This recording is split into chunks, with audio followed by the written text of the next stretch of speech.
chains rattled against stone as two guards dragged Alira across the throne room floor. Her knees scraped the cold marble, but she did not cry out. She would not give them the satisfaction. The great hall of Blackmore Ridge stood silent, except for the echo of her chains, and the low growls of wolves seated along the walls, watching her the way hunters watch wounded prey. At the far end, on a throne carved from black oak and iron, sat Alpha King Draven Ashwood. His eyes were the color of molten gold, but there was no warmth in them, only judgment. "Bring her forward," he said. His voice was quiet, yet it filled the entire hall. The guards forced Alira to her feet. She lifted her chin, refusing to look away from the king even though every instinct told her to bow her head. Around her, the court of Blackmore Ridge watched with hungry curiosity. A human accused of theft from the royal treasury was rare entertainment for them. "I am innocent," Alira said. Her voice trembled, but she pushed the words out anyway. "I never touched the treasury. I was in the kitchens the entire night. Ask anyone." Draven did not blink. "The guards found the missing coin pouch hidden beneath your sleeping mat. Someone put it there," she said.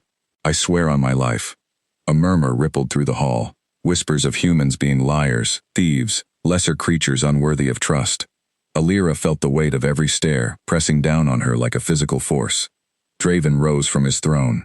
He was tall, broad-shouldered, with the kind of presence that made even seasoned warriors lower their gaze. He walked down the steps slowly, each footstep echoing like a war drum. "You are not the first human to steal from this kingdom," he said, stopping a few feet from her. "And you will not be the last, but you will be an example." "Please," Alira whispered. "I have done nothing wrong." His jaw tightened, but nothing in his expression softened. Draven had learned long ago that mercy was a weakness kings could not afford, especially not toward humans. 10 years ago, a human alliance had betrayed his family, costing him his mother and his younger brother. Since that day, he had built walls around his heart thick enough that no plea, no tear, no trembling voice could break through. "Take her to the dungeon," he said, turning back toward his throne. "She will remain there until I decide her fate." "No," Alira cried, struggling against the guard's grip. "Please, listen to me. I am telling the truth." Draven did not turn around. "Guards." The two wolves seized her arms and pulled her toward the heavy iron doors at the side of the hall. Alira fought against them, her bare feet sliding across the floor, but she was no match for their strength. As she was dragged away, she looked back one last time at the king who had just sentenced her, without a single moment of doubt. He was already seated again, staring straight ahead, as if she no longer existed. The dungeon of Blackmore Ridge sat far beneath the castle, carved into rock that had never seen sunlight. The air was damp and smelled of mildew and rust. Alira was pushed into a small cell with a floor of packed dirt and a single narrow window near the ceiling, too high and too small for anyone to climb through. The iron door slammed shut behind her, and the sound of the lock turning felt like the final closing of a door on her entire life. She sank to the floor, pulling her knees to her chest. Her wrists were raw from the chains, and her whole body ached from being dragged across stone. But it was not the pain that hurt the most, it was the injustice. She had served the castle faithfully for 2 years, cooking meals, scrubbing floors, mending clothes, never once complaining about her status as a slave, and this was her reward. A cold cell and a king who would not even look at her twice. Outside her cell, she could hear the low voices of the guards posted nearby, laughing about something unrelated to her, as if sentencing a woman to the dungeon was just another task to check off before their shift ended. "They say the king barely looked at her," one guard said. "Why would he?" the other replied. "She's a human, a slave, not even worth his attention." Alira closed her eyes and pressed her forehead against her knees. She thought about her parents, who had died when she was young, and the aunt who raised her before selling her into servitude to pay off debts. She thought about the years of working in silence, keeping her head down, hoping that one day her circumstances might change. She had never imagined they would change like this. Hours passed. The small window near the ceiling let in only a sliver of moonlight, barely enough to see her own hands. Alira leaned back against the cold wall, trying to steady her breathing, trying to convince herself that somehow, some way, the truth would come out, and she would be freed. But deep down she knew that hope was a fragile thing in a kingdom ruled by wolves who saw humans as lesser beings. She had seen it before, humans punished for crimes they did not commit, simply because no wolf would ever take a human's word over another wolf's. A sharp pain suddenly shot through her palm. She looked down and saw that in her struggle against the chains, the rough iron had cut into her skin, leaving a thin line of blood along her wrist. She winced, pressing her sleeve against the wound to stop the bleeding, too exhausted and too heartbroken to care much beyond that. She did not know it yet, but that small drop of blood, carried on the cold air drifting up through the dungeon corridors, was about to change everything. Far above, in the upper halls of the castle, King Draven Ashwood sat alone in his private study, staring at an untouched cup of wine. The sentencing had left an unease in his chest that he could not explain. He told himself it was nothing more than the usual weight of ruling, the burden of making difficult decisions for the good of his kingdom. But something felt different this time. He rose from his chair and walked to the window, looking out over the moonlit courtyard. Somewhere beneath his feet, in the dungeon he had built to hold criminals and traitors, a human woman sat in the dark, punished for a crime she may not have committed. He shook his head, trying to push the thought away. It was not his place to doubt the evidence brought before him. The guards had found the stolen coin pouch. That was enough. And yet, a strange restlessness settled over him, one he could not name. He told himself it would pass by morning, that the matter was closed and the woman's fate no longer required his thoughts. He had no idea how wrong he was. The next few days moved slowly through the castle. Life continued as it always did. Servants cooked and cleaned. Guards patrolled the walls, and the court whispered about the human slave locked away in the dungeon. Most had already forgotten about her, moving on to the next piece of gossip, the next scandal, the next distraction. But Draven found himself unable to forget. He caught himself thinking about the sentencing more than he wanted to admit. He remembered the way she had looked at him, not with fear alone, but with a fierce determination that most humans did not dare show in his presence. It unsettled him in a way he could not explain. He told himself it meant nothing. He had punished countless criminals before, and none of them had lingered in his mind the way this woman did. Still, on the third day, he found his feet carrying him toward the lower halls of the castle, toward the entrance that led down to the dungeons. He told himself he was simply checking on the security of the prison, making sure nothing had gone wrong. It had nothing to do with the woman inside. He almost believed it. As he descended the narrow stone stairs, the air grew colder, and the torches grew fewer, casting long shadows against the walls. Guards straightened at his approach, surprised to see their king venturing into a part of the castle he rarely visited. "Your Majesty," one guard said, bowing quickly. "Is something wrong?" "No," Draven said. "I am simply making my rounds."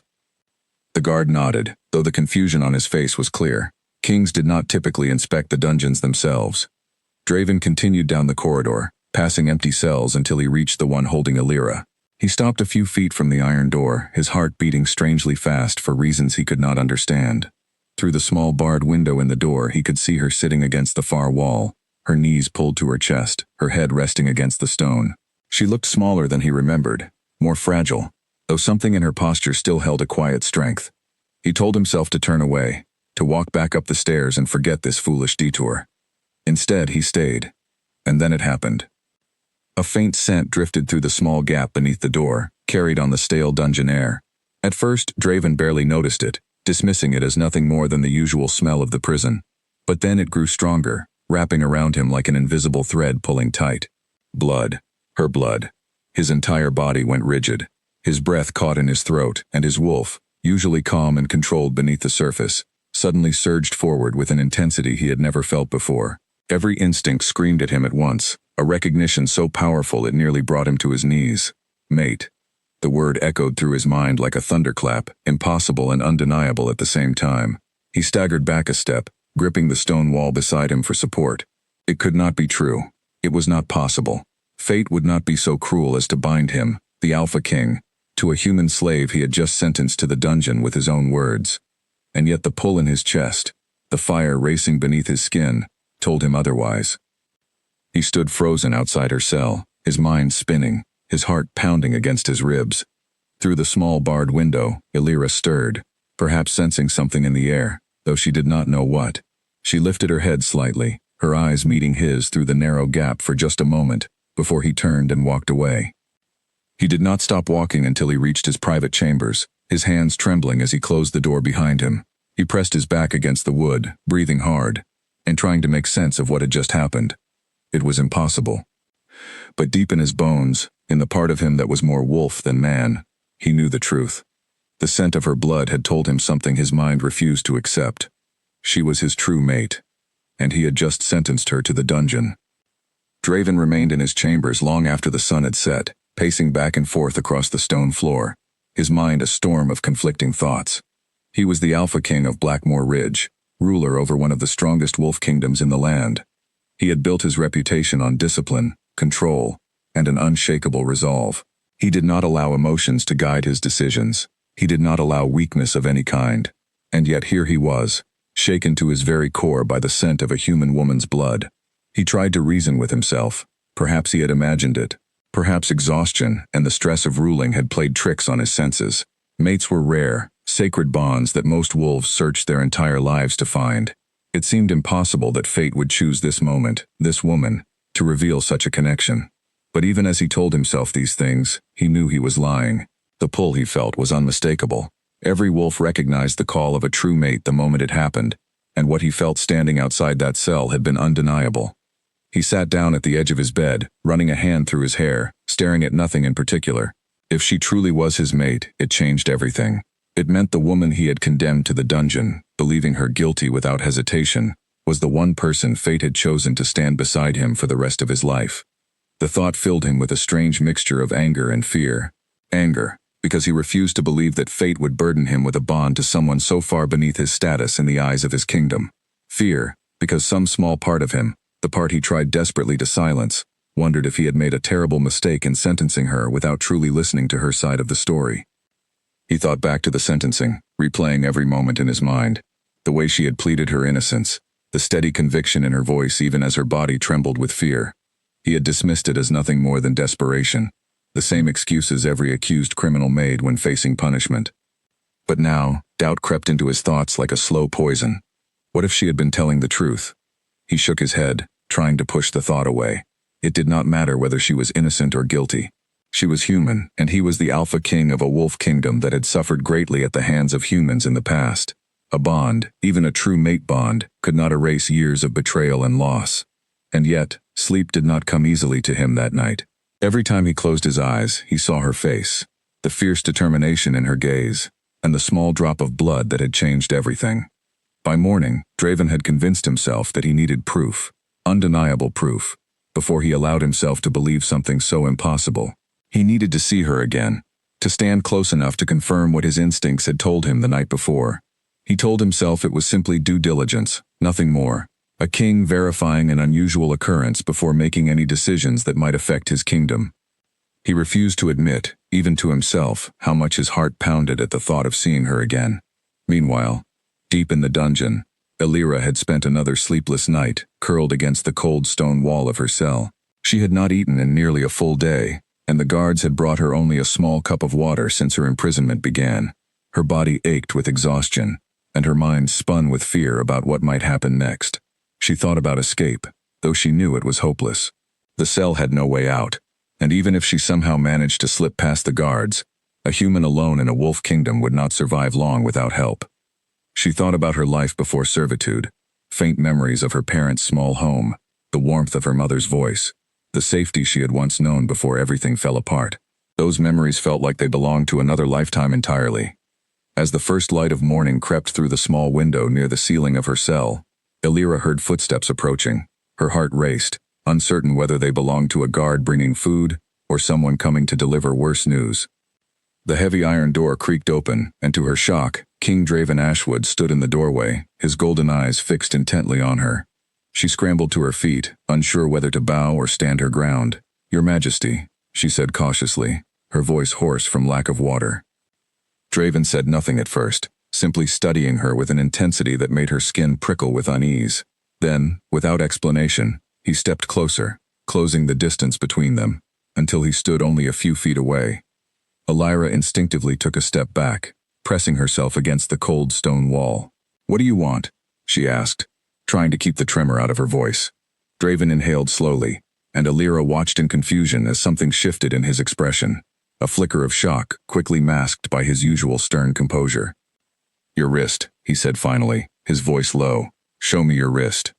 Confused but too afraid to refuse, Elira lifted her sleeve slightly, revealing the thin cut along her wrist from the chains days before. It had mostly healed, though a faint red line remained. Draven's jaw tightened, and for a moment, Elira thought she saw something like fear flash across his face, though it disappeared just as quickly as it had come. "That is all," he said abruptly, turning away. Wait, Illyra called out, confusion overtaking her fear for just a moment. Why did you come here? Why does my wrist matter to you? Draven paused at the door, his back still turned to her. For a long moment, he said nothing, and Illyra wondered if he would simply walk away without answering. It matters more than you know, he said quietly. Then he left, the iron door slamming shut behind him, leaving Illyra standing alone in her cell, more confused than she had been since the moment she was first dragged before the throne. She did not understand what had just happened, but she knew, somehow, that everything had changed. The king who had sentenced her without a second glance had returned, and something about the way he looked at her told her this was far from over. 2 days passed before Draven summoned her again. This time, he did not go to the dungeon himself. Instead, he sent a guard named Colin to bring her to his private chambers, giving strict instructions that she was not to be harmed, and that no one was to speak of it outside these walls. Illyra walked through the castle corridors flanked by Colin, her wrists bound loosely with rope instead of iron chains, a small mercy she did not understand the reason for. Servants paused in the hallways to stare as she passed, whispering among themselves, wondering why a condemned slave was being led toward the king's private wing, instead of remaining locked away. When they reached the heavy wooden doors of Draven's chambers, Colin knocked twice before pushing them open, and guiding Illyra inside. The room was far grander than anything she had ever seen, with tall windows overlooking the mountains, a roaring fireplace, and shelves lined with old books and maps. Draven stood near the window, his back to her, his hands clasped behind him. He did not turn around immediately, and Illyra stood awkwardly near the door, unsure whether to speak first or wait for him to acknowledge her presence. You may leave us, Draven said to Colin, who bowed and exited quickly, closing the door behind him. Silence stretched between them for a long moment. Illyra shifted her weight, glancing toward the door, wondering if she should be afraid. Why am I here? She finally asked. Draven turned to face her, his expression unreadable. I need to understand something, he said, and I need your cooperation to do it. My cooperation, Illyra repeated, a bitter edge creeping into her voice. You sentenced me to the dungeon without listening to a single word I said. Now you want my cooperation? Something flickered across his face, perhaps guilt, though it vanished quickly beneath his usual composed expression. This matter is bigger than the accusations against you, he said. I need you to come closer.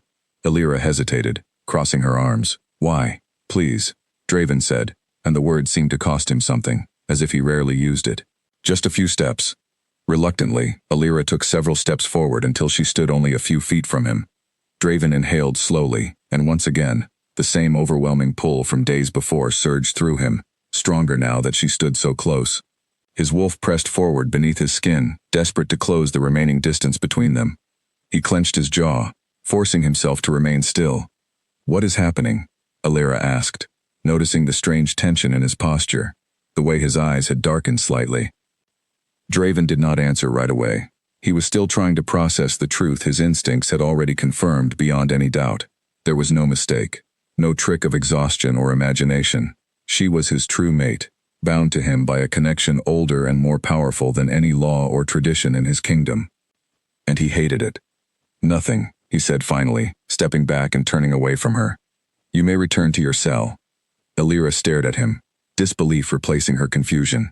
That is all? You brought me here just to stand near me, and then send me back to that cell? Yes, Draven said firmly, though his voice lacked its usual conviction. Anger flashed across Illyra's face. You are cruel, she said.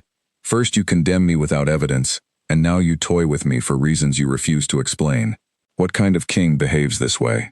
Draven turned sharply, his golden eyes flashing with something between anger and pain. You do not understand what is happening, he said, his voice tight.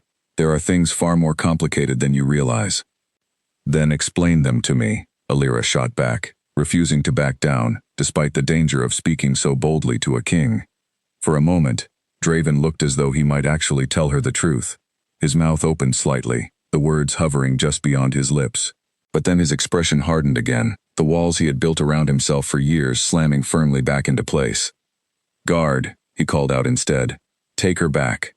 Colin entered quickly, looking between the two of them with visible confusion, before gently guiding Illyra toward the door. She glanced back once at Draven, who stood rigid near the window, refusing to meet her eyes. As the door closed behind her, Draven exhaled a long, shaking breath, pressing his palm against the cool glass of the window. He had denied the bond to her face, told himself it meant nothing, and yet every fiber of his being screamed otherwise. He was the Alpha King of Blackmore Ridge. He could not, would not, allow a human slave to hold such power over him. But denial, he was beginning to realize, would not make the truth disappear. The following days brought no peace to Draven's mind. He attempted to bury himself in the responsibilities of ruling, meeting with his advisors, reviewing trade agreements, and inspecting the kingdom's borders. Yet no matter how busy he kept himself, thoughts of Alira crept into every quiet moment. He found himself returning to the dungeon corridor more often than he wanted to admit, standing outside her cell under the excuse of interrogation, though the conversations rarely touched on the theft accusation at all. On one such visit, he brought a small lantern and a plate of bread and cheese, setting it just inside the door before she could refuse it. "Eat," he said simply. Alira eyed the food suspiciously, before finally accepting it, too hungry to argue. "Is this another test?" she asked between bites. "No," Draven said, leaning against the stone wall across from her cell. "Consider it a small correction of my earlier judgment." Alira studied him carefully. "You almost sound like you regret sentencing me." Draven did not answer immediately, his gaze drifting toward the small barred window above her. "Tell me about your life before you came to serve in this castle," he said instead, changing the subject. Alira frowned, surprised by the sudden shift in conversation. "Why do you care?" "Humor me," Draven said. She hesitated before speaking, her voice quieter than before. "My parents died when I was young. An illness swept through our village, and I was one of the few who survived. My aunt took me in afterward, but she struggled with debts. Eventually, she sold my service to pay them off, and I ended up here." Draven listened silently, something shifting in his expression as she spoke, though he said nothing about it. "There is something about you," he finally admitted, choosing his words carefully. "Something I do not yet fully understand. Your bloodline may hold more history than you realize." Alira blinked in surprise. "My bloodline? I do not even know who my grandparents were.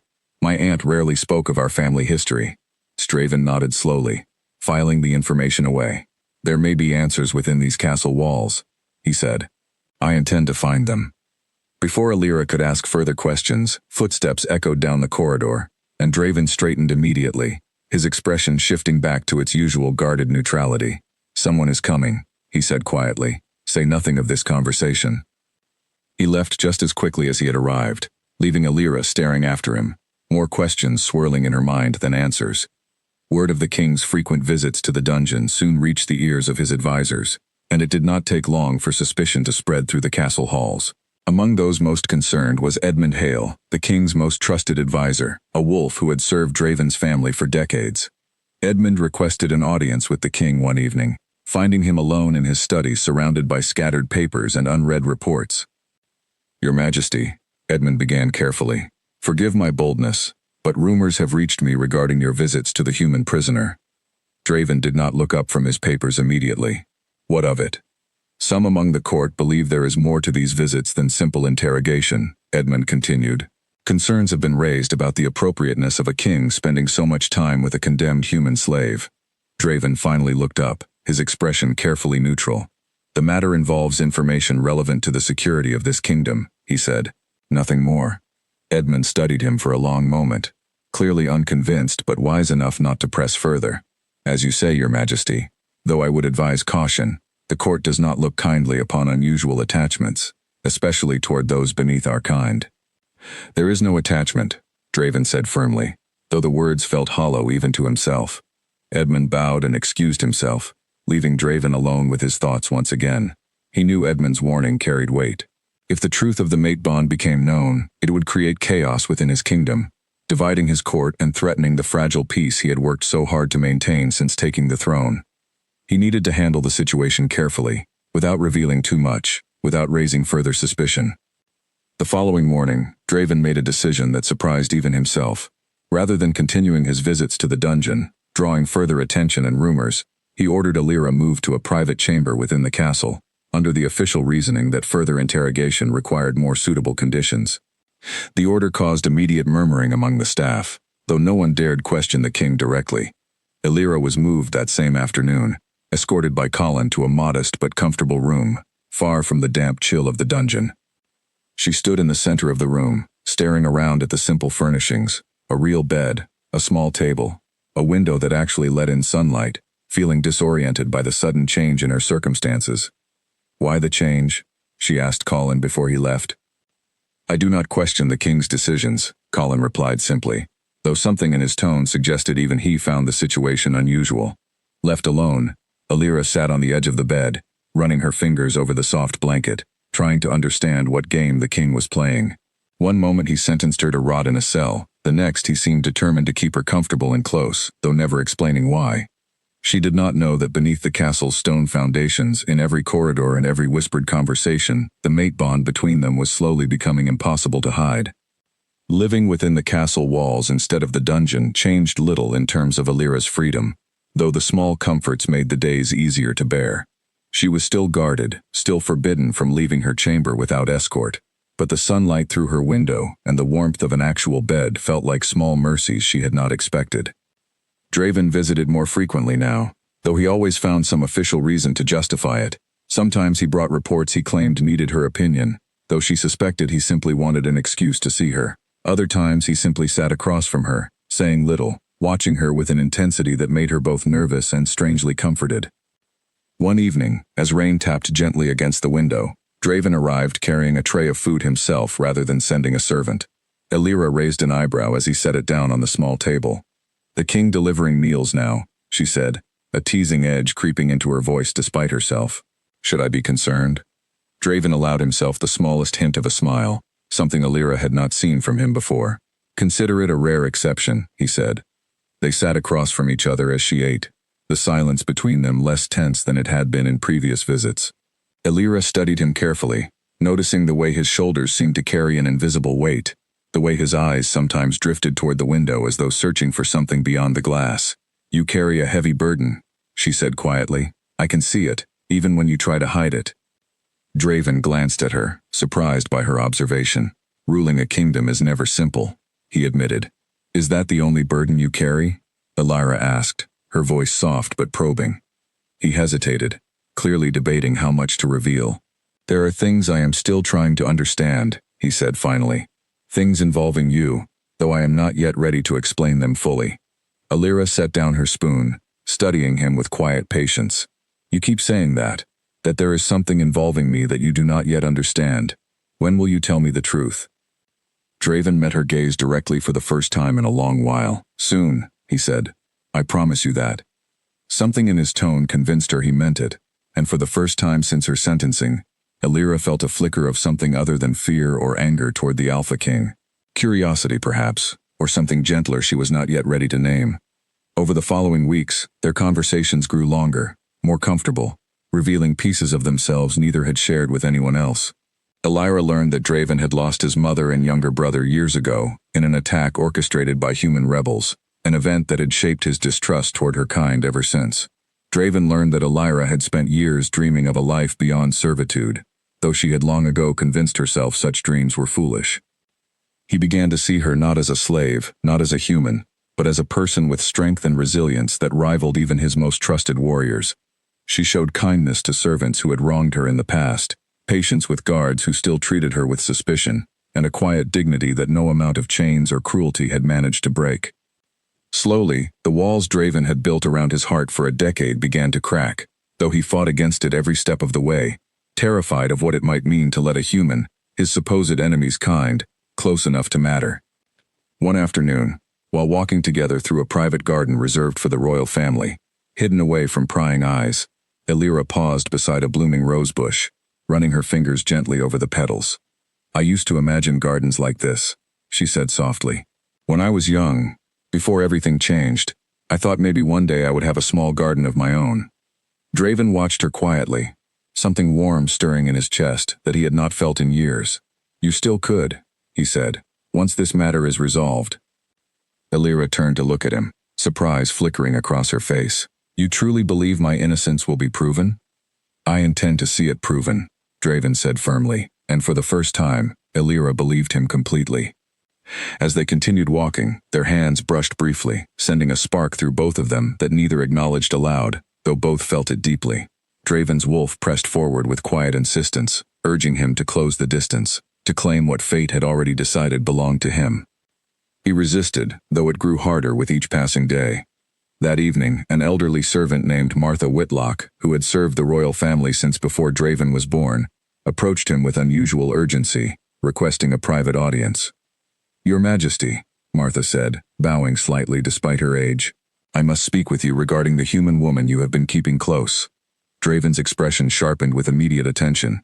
"What do you know?" Martha hesitated, glancing around to ensure no one else could overhear. "I saw her wrist during the meal service yesterday. There is a birthmark near her elbow, shaped like a crescent moon surrounded by small stars. I have seen that mark only once before, many years ago, on the wrist of a woman who once served the royal court before the Great Betrayal." Draven's heart pounded as he processed her words. "Explain further." "Before the war between wolves and humans divided our kingdoms," Martha continued, "there existed an alliance between Blackmore Ridge and a human royal bloodline known as the Duvals. That bloodline carried a birthmark exactly as I described, passed down through generations as a symbol of their lineage. If the girl truly bears that mark, she may be a descendant of that very bloodline." Draven stood in stunned silence, memories of old historical texts flashing through his mind, stories of a lost human royal family, whose alliance with the wolves had once secured decades of peace before everything fell apart in betrayal and bloodshed. "Are you certain of what you saw?" he asked finally. "As certain as an old woman's eyes allow," Martha said, "but I would recommend confirming it yourself, Your Majesty. If she is truly a descendant of the Duval bloodline, her presence here is no coincidence. Fate rarely deals in accidents." Draven thanked Martha for her information, his mind racing with implications far greater than he had anticipated. If Alira truly carried royal human blood, her role in his kingdom's future could extend far beyond the mate bond alone.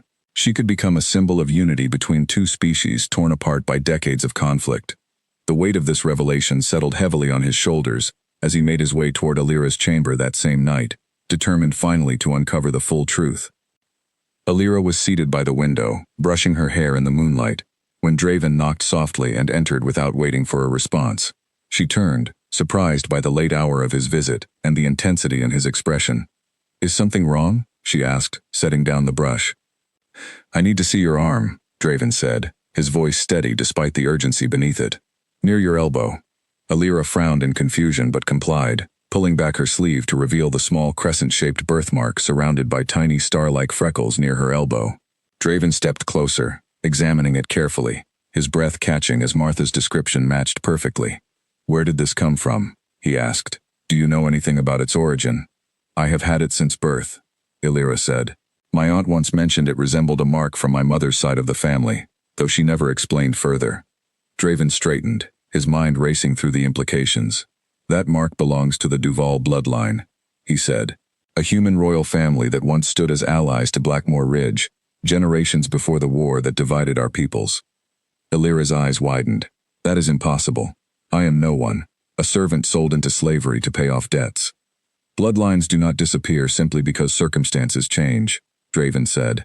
"If you truly descend from the Duvals, your presence in this kingdom carries significance far beyond anything either of us anticipated." Alira sank onto the edge of her bed, overwhelmed by the sudden revelation.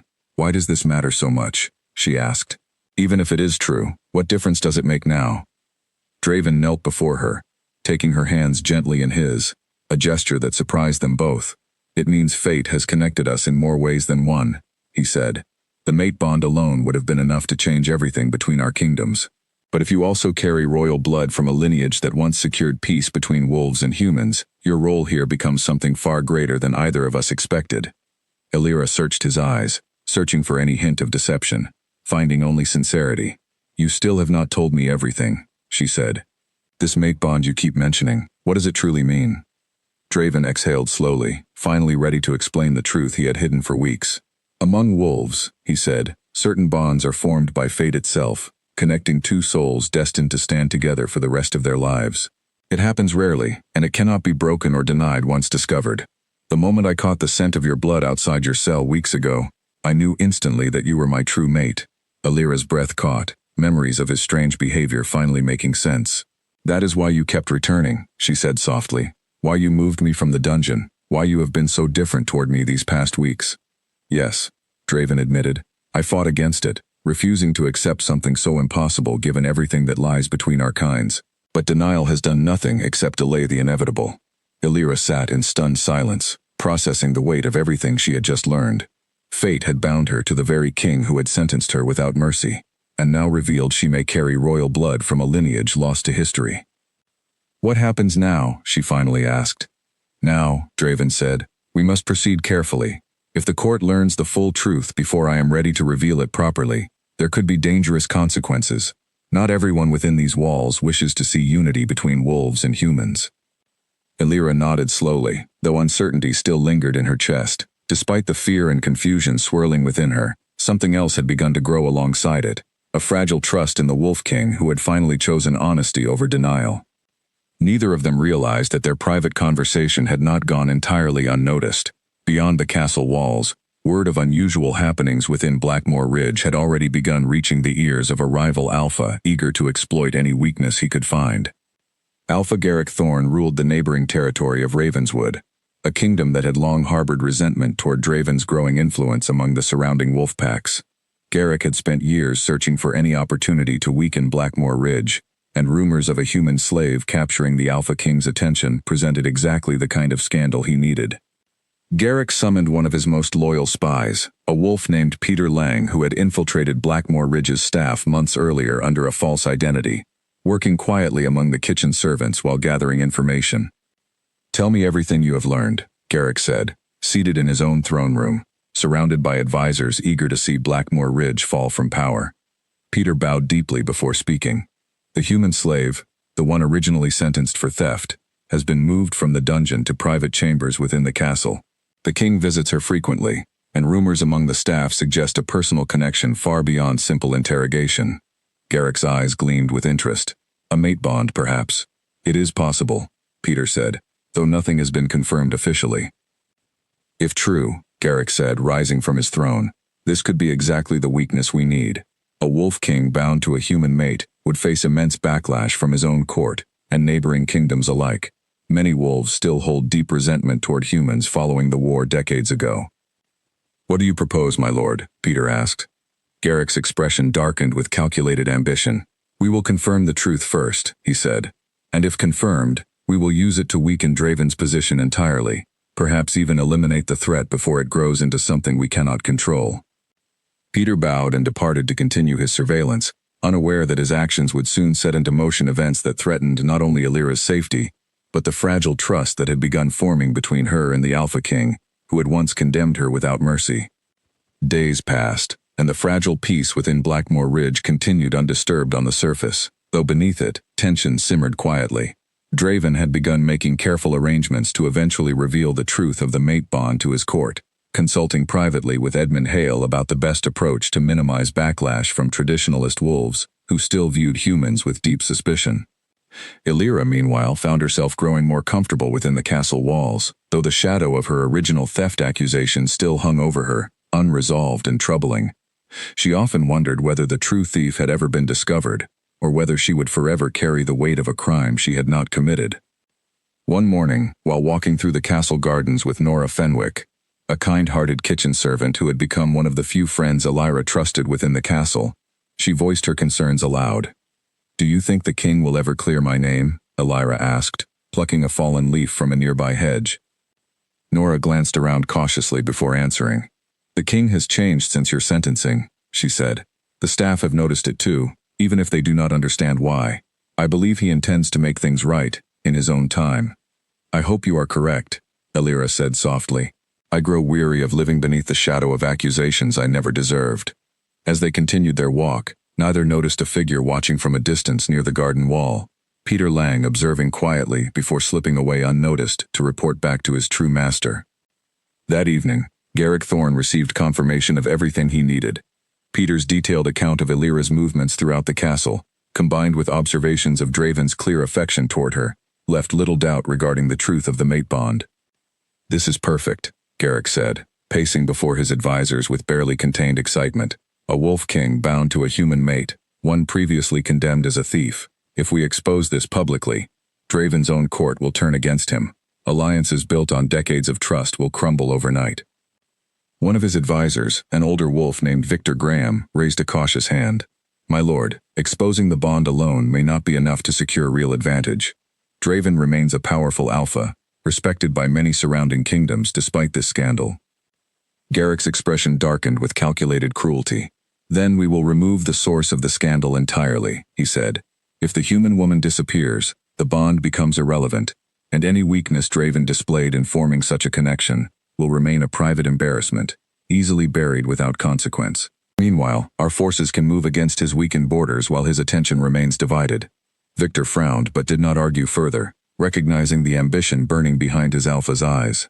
How do you intend to remove her, my lord? Quietly, Garrick said. A kidnapping, executed with precision, leaving no trace back to Ravenswood. Blackmoor Ridge will believe rebels or bandits responsible, while we watch Draven's kingdom crumble from within, distracted by grief and suspicion. Plans were set into motion that very night, Peter Lang receiving detailed instructions on how to infiltrate the castle's private chambers and orchestrate Alira's disappearance without raising immediate alarm. Unaware of the danger closing in around her, Alira spent that same evening in quiet conversation with Draven within her private chamber, the two of them growing closer with each passing day despite the uncertainty still surrounding their future. I spoke with Edmund today, Draven said, seated across from her near the small fireplace. He believes we can present the truth to the court within the coming weeks, carefully framed to minimize resistance from the more traditional members of our council. And if they refuse to accept it? Alira asked, worry evident in her voice. Then I will remind them who sits upon this throne, Draven said firmly, though warmth softened his tone as he reached out to take her hand gently. Whatever happens, I will not abandon this bond, or you. Alira smiled softly, something in her chest loosening at his words, a fragile hope blooming despite everything uncertain still surrounding them. Thank you, she whispered. Neither of them noticed the shadow that passed briefly outside her window that night, nor the quiet footsteps retreating into the darkness beyond the castle walls. 3 nights later, the castle fell into its usual quiet rhythm as most of the staff retired for the evening. Alira sat alone in her chamber, reading through an old book Draven had given her about the history of Blackmoor Ridge, hoping to learn more about the Duval bloodline mentioned within its pages. A soft knock sounded at her door, and she rose to answer it, expecting perhaps Nora or one of the regular guards checking on her before the night shift change. Instead, an unfamiliar servant girl stood outside, someone Alira did not recognize among the usual castle staff. The king requests your presence in the East Tower, the servant said, her voice oddly flat. He said it concerns urgent matters regarding your case. Alira hesitated, something about the woman's demeanor feeling slightly off, though she dismissed her unease as simple unfamiliarity. Very well, she said, grabbing a shawl before following the servant through the quiet castle corridors. They walked further than Alira expected, past the usual guarded checkpoints, into a rarely used section of the castle near the outer walls. Her unease grew with each step, though she told herself Draven would not send anyone to harm her. As they reached a narrow, poorly lit corridor near a side entrance rarely used by staff, the servant suddenly turned, and before Alira could react, a cloth soaked in something sharp and chemical was pressed firmly against her face from behind. She struggled instinctively, but the grip holding her was far stronger than any servant should possess. Her vision blurred, her limbs growing heavy despite her attempts to fight back, and the last thing she registered before darkness consumed her was the sound of a low, unfamiliar voice murmuring instructions to move quickly before anyone noticed. When Alira regained consciousness, she found herself bound and lying on the cold floor of what appeared to be the back of a covered wagon, moving steadily over rough terrain. Her head throbbed, and panic surged through her as she struggled against the ropes binding her wrists. Do not bother struggling, a voice said from nearby. Peter Lang sat across from her, watching with cold detachment. We have a long journey ahead, and it will go easier for you if you remain calm. Where are you taking me? Alira demanded, fear sharpening her voice despite her attempt to sound brave. Somewhere Alpha King Draven will never find you, Peter said simply. Consider this the price for whatever foolish bond has formed between you and the King of Blackmoor Ridge. Alira's blood ran cold as understanding dawned. Someone had discovered the truth, and now intended to use her as a weapon against Draven, or worse, eliminate her entirely to destroy the bond before it could threaten whatever plans they had set into motion. She thought of Draven, of the promise he had made just days before, and clung desperately to the hope that he would somehow realize what had happened before it was too late. Back at Blackmoor Ridge, Draven arrived at Alira's chamber the following morning carrying a small breakfast tray, eager to continue their conversation from the previous night. When he found her chamber empty, the bed untouched, he initially assumed she had simply risen early to walk in the gardens. But as the hours passed without any sign of her, A cold dread began settling deep within his chest. He questioned the guards stationed near her chamber, none of whom recalled seeing her leave through the usual corridors. "Search the entire castle," Draven ordered, his voice sharp with barely controlled panic. "Every room, every corridor, every hidden passage. Find her immediately." The search turned up nothing until a young servant reported seeing an unfamiliar woman escorting someone matching Alira's description toward the rarely used east corridor the previous night. Draven's blood ran cold as he raced toward the location, his wolf surging forward with primal urgency. At the narrow side entrance, he found faint traces of a struggle, a torn piece of fabric caught on a splintered doorframe, and the unmistakable lingering scent of chemicals mixed faintly with Alira's own scent, now fading into the morning air. "She has been taken," Draven said, his voice low and dangerous, every instinct within him roaring for blood. Edmund arrived quickly, alarmed by the commotion. "Your Majesty, what has happened?" "Alira has been kidnapped," Draven said, fury barely contained beneath his controlled exterior. "Gather the trackers immediately. I want every available wolf searching the surrounding territories within the hour." As preparations began for an immediate search, Draven's mind raced through possibilities of who might be responsible. Few outside his closest advisors knew the full truth of the mate bond, yet clearly someone had learned enough to orchestrate such a bold and dangerous act. His thoughts turned quickly toward Garrick Thorne, whose ambitions toward Blackmore Ridge's territory had long been known throughout the region. If Ravenswood's Alpha had somehow discovered the truth, this kidnapping carried implications far more dangerous than a simple act of malice.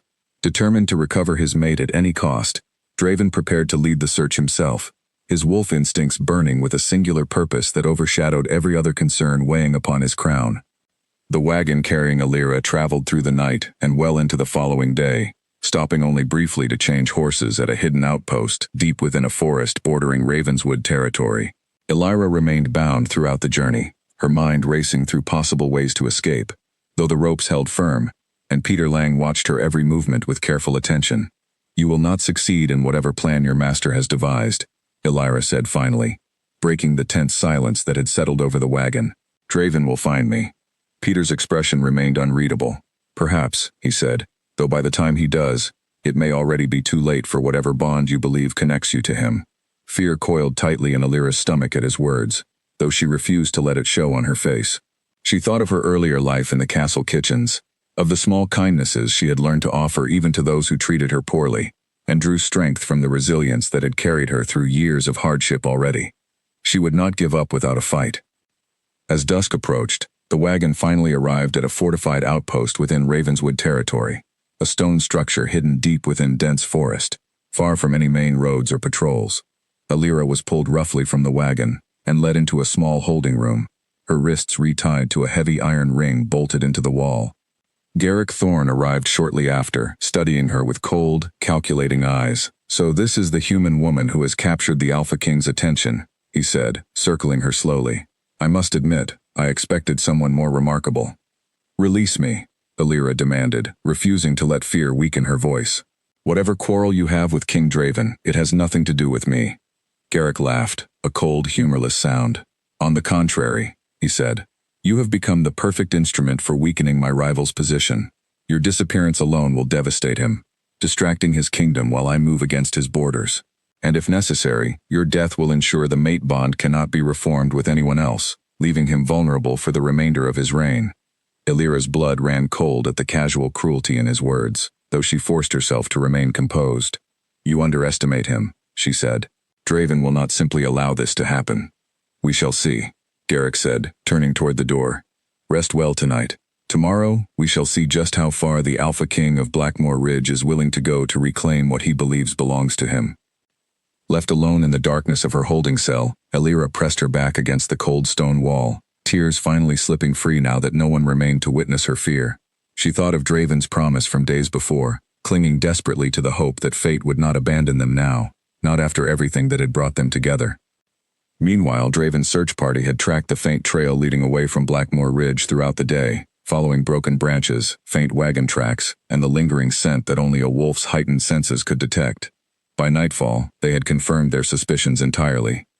"The trail leads directly toward Ravenswood territory," reported Colin, who had joined the search party alongside several of Draven's most trusted warriors. "There is little doubt now regarding who orchestrated this." Draven's expression hardened with lethal resolve. Prepare the warriors, he said. We move at first light. I want overwhelming force ready to breach Ravenswood's borders if necessary. Edmund, who had accompanied the search party despite his age, placed a cautious hand on Draven's shoulder. Your Majesty, a direct assault against Ravenswood risks igniting a war between our kingdoms. Consider the consequences carefully before proceeding. The only consequence I am considering, Draven said, his voice low and dangerous, is what happens to Alira if we hesitate even a moment longer. I will not lose her to cowardice disguised as caution. Edmund studied his king for a long moment before nodding slowly. Then we shall proceed with everything at our disposal, he said, for her sake and for the future of this kingdom.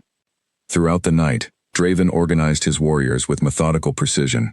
Drawing on years of military strategy honed through decades of leadership, he would not simply charge blindly into enemy territory. He needed a plan sophisticated enough to rescue Alira while minimizing unnecessary bloodshed between two kingdoms who had maintained an uneasy peace for years. As dawn approached, the assembled warriors of Blackmoor Ridge stood ready at the border separating their territory from Ravenswood. Draven at their head, his wolf form barely contained beneath the surface of his human composure. We move quickly and quietly, he instructed his warriors. Our priority is locating and securing Alira's safety. Engage only if necessary, and avoid unnecessary casualties among Ravenswood's ranks, unless directly threatened. With those final instructions, the warriors of Blackmoor Ridge crossed into enemy territory, moving swiftly and silently through the dense forest that separated the two kingdoms, guided by the fading but still detectable scent that promised to lead them toward the woman Draven refused to lose. The forest surrounding Ravenswood's hidden outpost remained quiet as Draven's warriors approached, moving carefully between the trees to avoid detection from any patrols Garrick might have stationed nearby. Draven led from the front, his senses heightened beyond anything he had experienced before, every instinct focused entirely on locating Alira. As they neared the stone structure Colin had identified as the likely holding location, Draven raised a hand, signaling his warriors to halt. Two guards stood watch near the main entrance, unaware of the approaching danger. Colin, take the eastern approach with 3 warriors, Draven whispered. I will handle the main entrance directly. Colin nodded, quickly gathering his assigned group and disappearing silently into the surrounding brush. Draven waited only a moment before signaling the remaining warriors forward, moving with the swift, controlled precision of a predator, closing in on its target. The guards at the entrance barely had time to react before Draven's warriors overwhelmed them, subduing both quickly and quietly, without raising an alarm. Draven pressed forward into the stone structure, his heightened senses immediately catching the faint scent he had been searching for since the previous morning. He moved through the narrow corridors with growing urgency, his heart pounding with a mixture of fear and fierce determination. When he finally reached the small holding room where Alira remained chained, relief and fury collided within him at the sight of her bound wrists, and the faint bruising visible along her arms from her earlier struggle. Draven, Alira breathed, disbelief and relief flooding her voice as she saw him standing in the doorway. He crossed the room in seconds, kneeling beside her to quickly work at the ropes binding her wrists. I am here, he said, his voice rough with barely controlled emotion. I will not let anyone harm you again. As he freed her wrists, Alira threw her arms around him, and for a brief moment, Draven allowed himself to simply hold her close, breathing in her scent, reassuring himself that she remained safe within his grasp. Their reunion was interrupted by the sound of raised voices and clashing steel echoing from deeper within the structure. Garrick's remaining forces had finally noticed the intrusion, and battle had erupted between the opposing warriors. We need to move quickly, Draven said, helping Alira to her feet. Can you walk? Yes, Alira said firmly, despite the lingering weakness from her ordeal. I am not leaving without knowing this threat has been dealt with properly. Draven hesitated, torn between his desire to protect her by removing her immediately from danger, and his need to confront Garrick directly to ensure such an attack could never be repeated. Before he could decide, Garrick himself appeared in the corridor entrance, flanked by several of his own warriors, his expression twisted with fury at the unexpected assault on his stronghold. Draven Ashwood, Garrick said, his voice dripping with false civility despite the tension radiating from his posture. I must admit, I did not expect you to act so recklessly, invading my territory over a mere human slave. She is no mere slave, Draven said, positioning himself protectively between Alira and Garrick. And you know precisely what she means to me, which is exactly why you orchestrated this cowardly attack. Garrick's mask of civility cracked slightly, revealing the calculating ambition beneath. A wolf king, bound to a human mate, he said, Such a bond weakens you, Draven. It makes you vulnerable, distracted, unfit to lead a kingdom that requires strength and unity above all else. You mistake vulnerability for strength, Draven replied, his voice steady despite the fury burning beneath his controlled exterior. This bond does not weaken me. It reminds me exactly what I am fighting to protect. Garrick's warriors shifted uneasily, sensing the growing tension between the two alphas, aware that a direct confrontation between kings carried consequences far beyond a simple skirmish. Garrick studied Draven carefully, calculating whether his forces truly held the advantage in this unexpected confrontation. You believe yourself justified in invading my territory, Garrick said finally. But such actions carry consequences, Draven. Word of this invasion will spread quickly, and other kingdoms may question whether Blackmoor Ridge respects the sovereignty of its neighbors. And word will spread equally quickly, Draven countered, that Ravenswood's Alpha resorted to kidnapping innocent civilians in a desperate attempt to weaken a rival through cowardice, rather than honorable strength. I wonder which reputation will damage your standing more severely among the surrounding kingdoms. Garrick's expression darkened further, recognizing the truth in Draven's words. A direct battle between their forces risks significant losses on both sides, and the political fallout from either revelation, an unlawful invasion, or a cowardly kidnapping threatened consequences neither king could easily dismiss. Perhaps, Garrick said finally, forcing a tone of calculated diplomacy back into his voice, we might discuss terms that avoid unnecessary bloodshed between our kingdoms. There will be no negotiation, Draven said firmly. You will release any remaining hold you believe you have over this matter, and in exchange, I will consider allowing your warriors to retreat without further conflict. But know this, Garrick, should you ever attempt something like this again, against her or against my kingdom, I will not extend such restraint a second time. Garrick's jaw tightened with barely contained resentment, though he recognized the wisdom in avoiding further escalation given the current disadvantage his forces faced. Very well, he said finally. Take your human woman and leave my territory. But do not mistake this retreat for surrender, Draven. Our conflict is far from finished. I expect nothing less, Draven replied coldly. With tense reluctance, Garrick signaled his remaining warriors to stand down, allowing Draven's forces safe passage from the stronghold. Draven kept himself firmly positioned between Alira and any potential threat as they made their way back through the corridors and out into the forest beyond, Colin and the remaining warriors falling into formation around them protectively. Only once they had crossed safely back into Blackmoor Ridge territory did Draven finally allow himself to relax slightly, though the tension of the confrontation still lingered heavily in the air. Are you injured? He asked Alira, studying her carefully for any signs of harm beyond the fading bruises on her wrists. I am well, Alira said, though exhaustion clearly weighed heavily on her after the ordeal. Thanks to you. Draven reached out, gently cupping her face in his hands, his golden eyes filled with an intensity that left no room for doubt regarding his feelings. I told you I would not lose you, he said softly, and I meant every word. Alira leaned into his touch, finally allowing the fear and tension of the past 2 days to release in a quiet, relieved breath. What happens now? She asked. Now, Draven said, determination hardening his voice. The truth of our bond will no longer remain hidden. It is time the entire kingdom understands exactly who you are to me, and exactly what consequences await anyone foolish enough to threaten what belongs to the Alpha King of Blackmoor Ridge. Upon returning to Blackmoor Ridge, Draven wasted no time addressing the matter that had lingered unresolved since the very beginning of Alira's ordeal.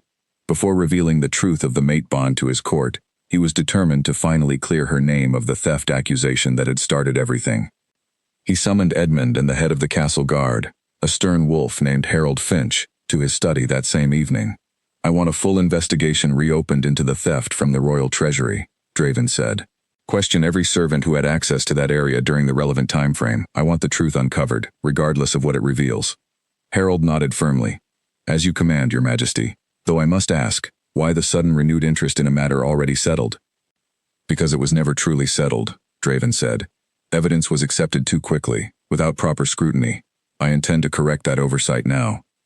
The investigation moved swiftly under Draven's direct order, and within 2 days, the truth emerged.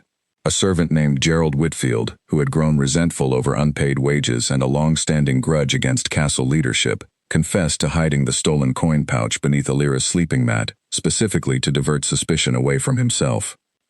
Gerald was brought before Draven in a private hearing, his confession detailed and thorough once confronted with evidence gathered by Harold's investigation.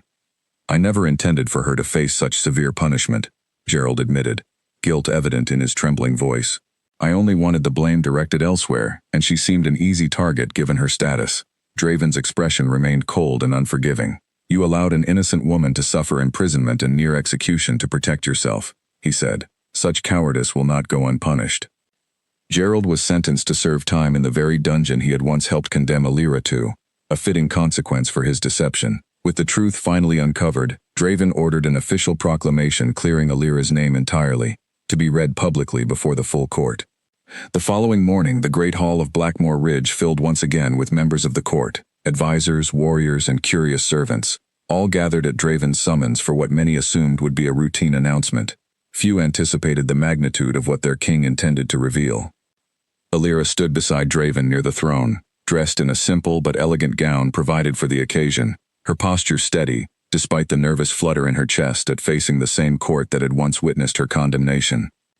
Draven raised a hand, silencing the murmuring crowd before beginning to speak, his voice carrying clearly through the hall. "Weeks ago," he began, "I sentenced this woman to the dungeons of this castle, believing her guilty of theft against the royal treasury. I acted swiftly, without proper investigation, allowing prejudice against her status as a human to cloud my judgment." Murmurs rippled through the crowd, surprise evident on many faces at the king's unusually direct acknowledgement of his own error. "I have since discovered the truth," Draven continued. "Alira was entirely innocent, framed by a servant seeking to escape punishment for his own crime. That servant has confessed, and faces appropriate consequences for his deception." The hall fell into stunned silence, as the weight of his words settled over the assembled court. Draven paused, glancing briefly at Alira before continuing with the revelation that would change everything. "There is more," he said, his voice firm, despite the significance of what he was about to share. "During her time within these walls, fate revealed a truth I did not anticipate, nor initially welcome. Alira is my true mate, bound to me by a connection recognized among our kind as sacred and undeniable." Gasps and murmurs erupted throughout the hall, some expressions filled with shock, others with clear disapproval, and a few, surprisingly, with cautious curiosity rather than outright rejection. "I understand this revelation challenges long-standing beliefs many of you hold regarding humans," Draven continued, raising his voice slightly to be heard above the growing commotion. "But fate does not consult our prejudices when forming such bonds. Furthermore, evidence has come to light suggesting Alira descends from the Duval bloodline, human royalty who once stood as allies to Blackmore Ridge before the war that divided our peoples generations ago." This second revelation seemed to shift the mood within the hall slightly, historical significance carrying weight even among those most resistant to accepting a human mate for their king. Whispers of the old alliance, stories passed down through generations, rippled through the crowd as members of the court exchanged uncertain glances.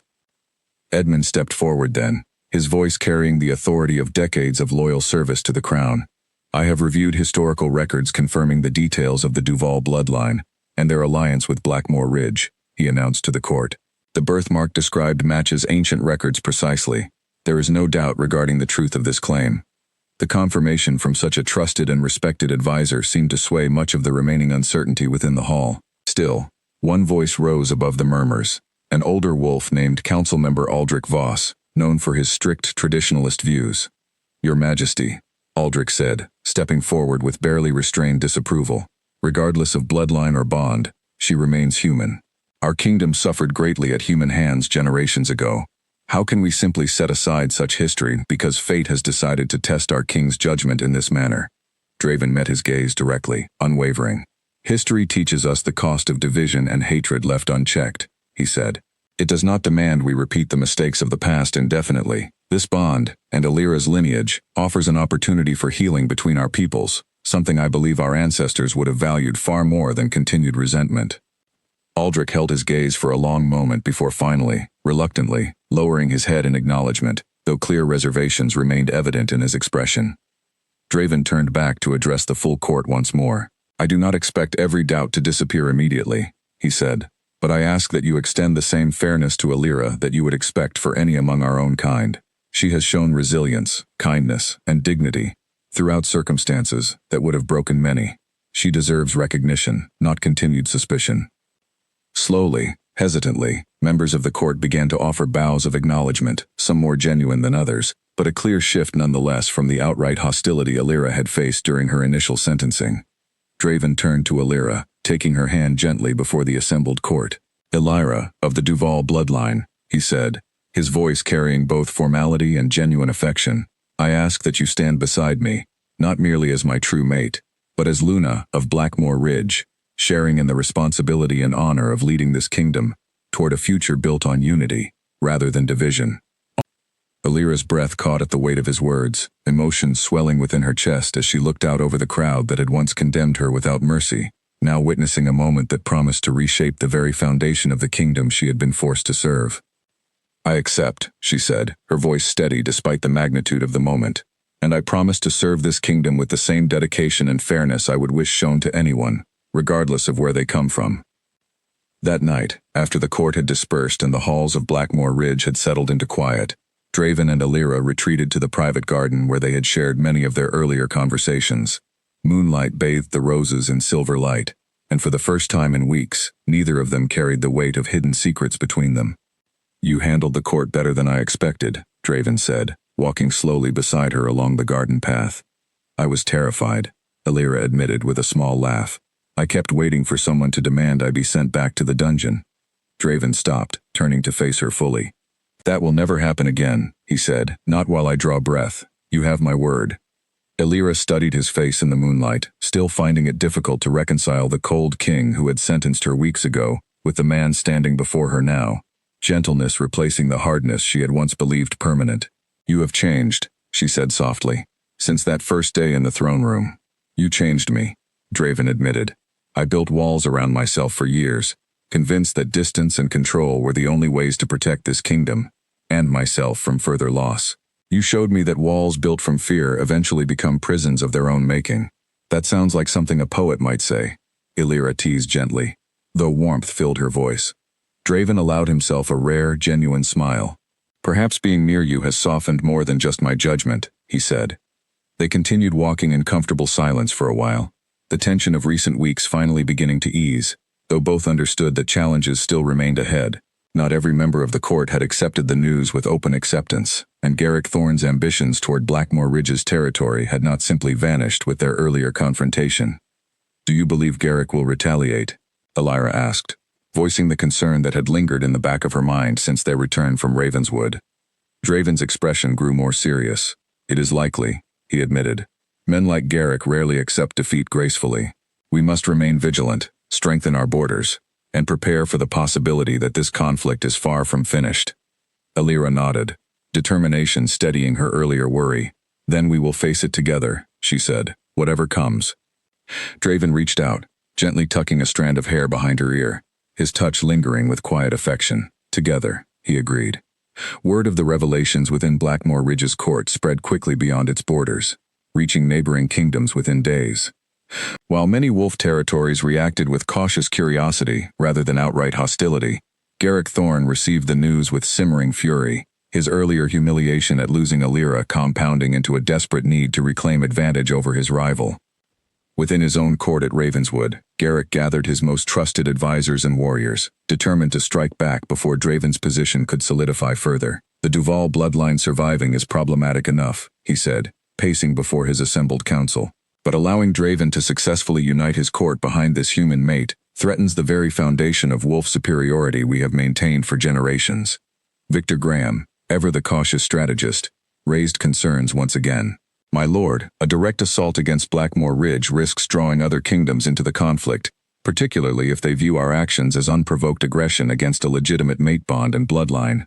"Then we will not act directly," Garrick said, his eyes gleaming with renewed calculation. "We will incite unrest from within." Blackmore Ridge's border villages remain lightly defended.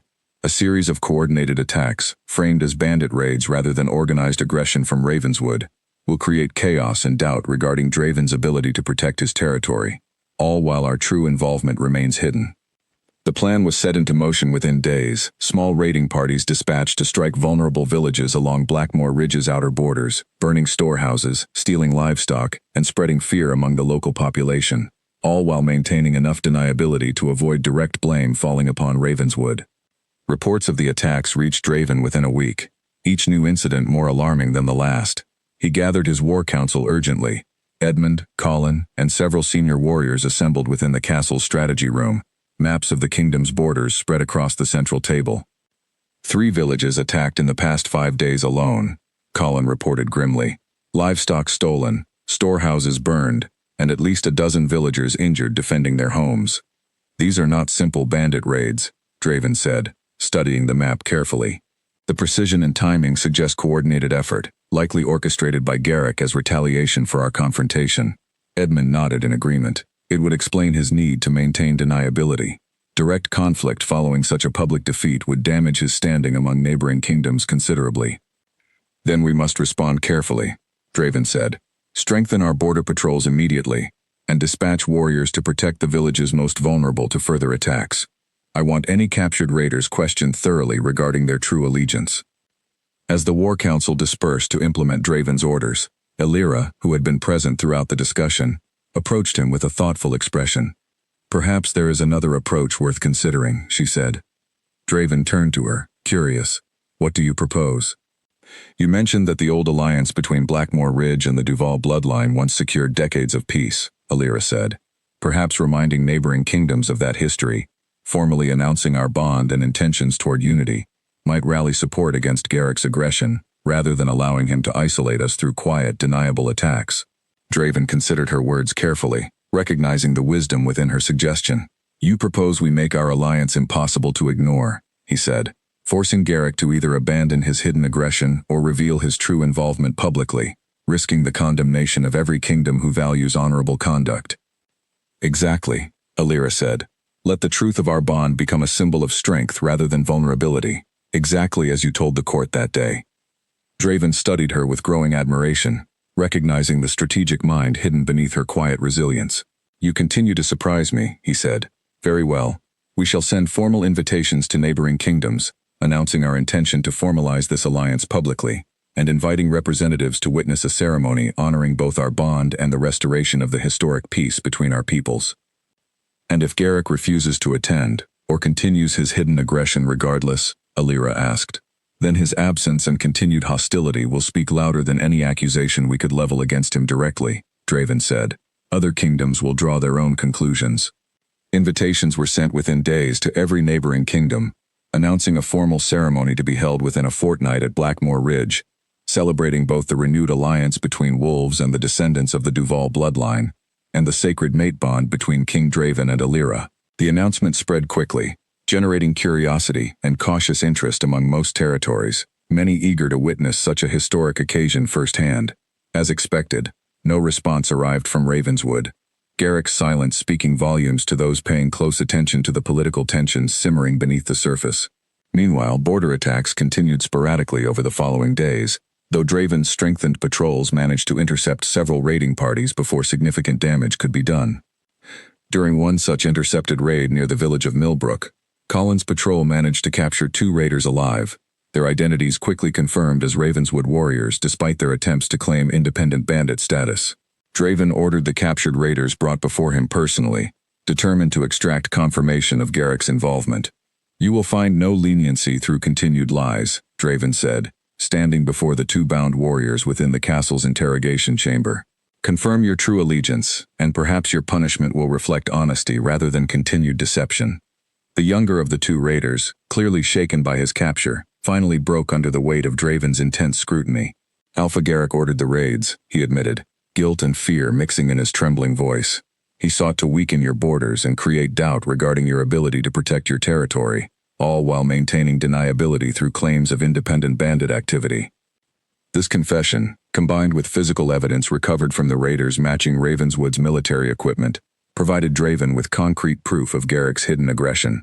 He immediately dispatched messengers to the neighboring kingdoms already planning to attend the upcoming ceremony, sharing the confirmed evidence of Ravenswood's dishonorable conduct.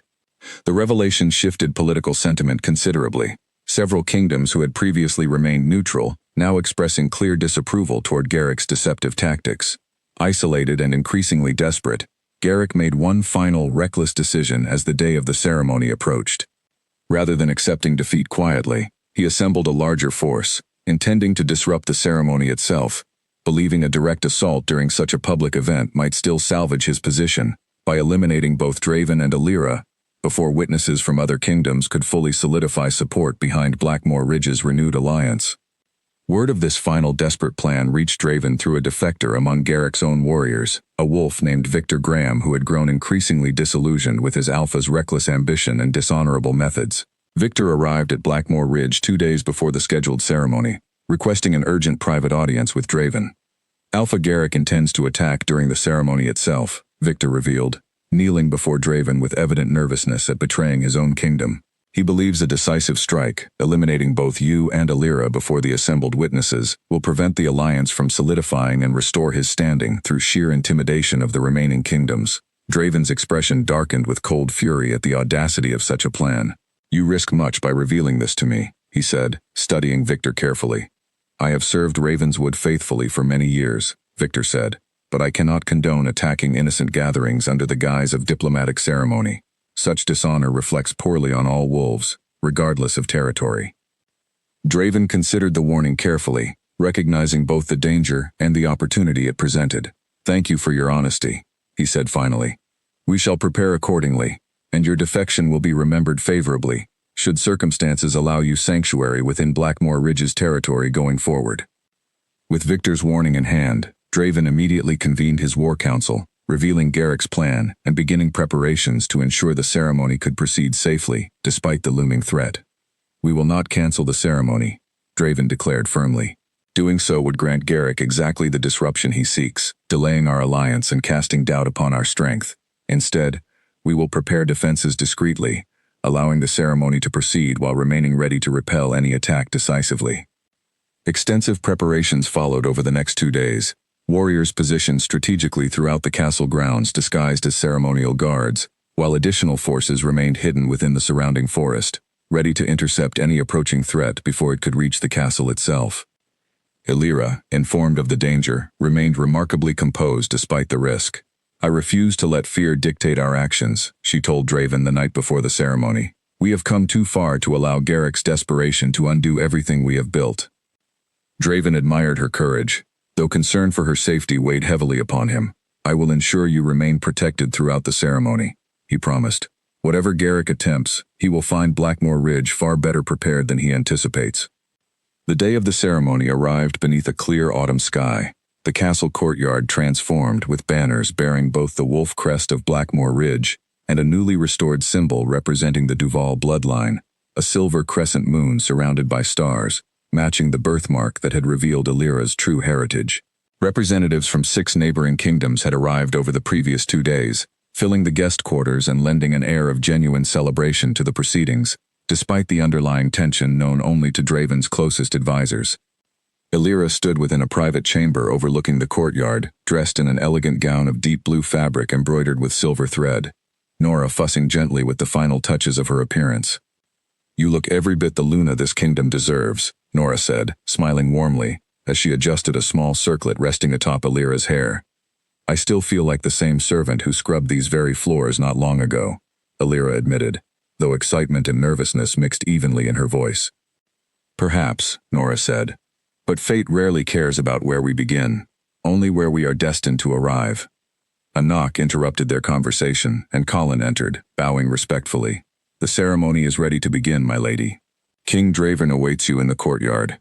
Alira took a steadying breath, gathering her composure before following Colin through the castle corridors toward the courtyard where representatives from across the region had gathered to witness the historic occasion. As she stepped into the courtyard, sunlight catching the silver embroidery of her gown, a hush fell over the assembled crowd. Draven stood near a raised platform at the courtyard's center, dressed in ceremonial attire befitting his position as Alpha King, his golden eyes finding hers immediately across the gathered assembly. The ceremony proceeded with formal solemnity, Edmund presiding over the proceedings as the kingdom's most trusted advisor, reciting the historical significance of the alliance being restored between Blackmore Ridge and the Duval bloodline, while acknowledging the sacred mate bond uniting Draven and Alira before witnesses from across the region. As Edmund reached the final portion of the ceremony, calling for Draven and Alira to exchange formal vows solidifying their union before the assembled kingdoms, a commotion suddenly erupted near the courtyard's outer gate. Warriors bearing Ravenswood's crest burst through the main entrance, weapons drawn, clearly intent on disrupting the ceremony through direct assault exactly as Victor had warned. Panic rippled through the assembled crowd as guests scrambled for safety, though Draven's hidden warriors, positioned strategically throughout the courtyard, responded immediately with practiced precision. "Protect the guests and secure the perimeter," Draven commanded, his warriors moving swiftly to intercept the attacking force before they could reach the ceremonial platform where he stood protectively before Alira. Garrick himself appeared at the head of his invading warriors, his expression twisted with desperate fury at seeing his plan already anticipated and countered by Draven's preparations. "You cannot stop what has already been set into motion," Garrick shouted, though uncertainty flickered beneath his bravado as he witnessed the organized resistance meeting his forces. "You underestimated me for the final time," Draven replied, stepping forward to meet Garrick directly, his own warriors forming a protective barrier around Alira and the assembled guests from neighboring kingdoms. The clash between Draven's prepared defenses and Garrick's desperate assault proved brief, Ravenswood's warriors quickly finding themselves outnumbered and outmaneuvered by forces who had anticipated their attack well in advance. Within minutes, Garrick's remaining warriors either surrendered or retreated, leaving their alpha isolated before Draven and the horrified witnesses from 6 different kingdoms who had come to celebrate an alliance, not witness an attempted act of war. "You have condemned yourself before every kingdom present," Draven said, standing firm before Garrick, whose desperate ambition had finally led him into inescapable exposure. "Attacking a peaceful ceremony, attended by representatives from across the region, leaves no room for denial or diplomatic excuse." Garrick's shoulders slumped slightly as the reality of his failure settled over him, surrounded now by witnesses whose support he desperately needed, yet had just destroyed through his own reckless aggression. Representatives from the neighboring kingdoms watched with clear disapproval, several already conferring quietly among themselves regarding appropriate consequences for such a blatant violation of diplomatic conduct. "This is not finished," Garrick said weakly, though the conviction had drained entirely from his earlier bravado. "It is finished," Draven replied firmly. "Your actions today have ensured your isolation among every kingdom who values honor and peaceful conduct.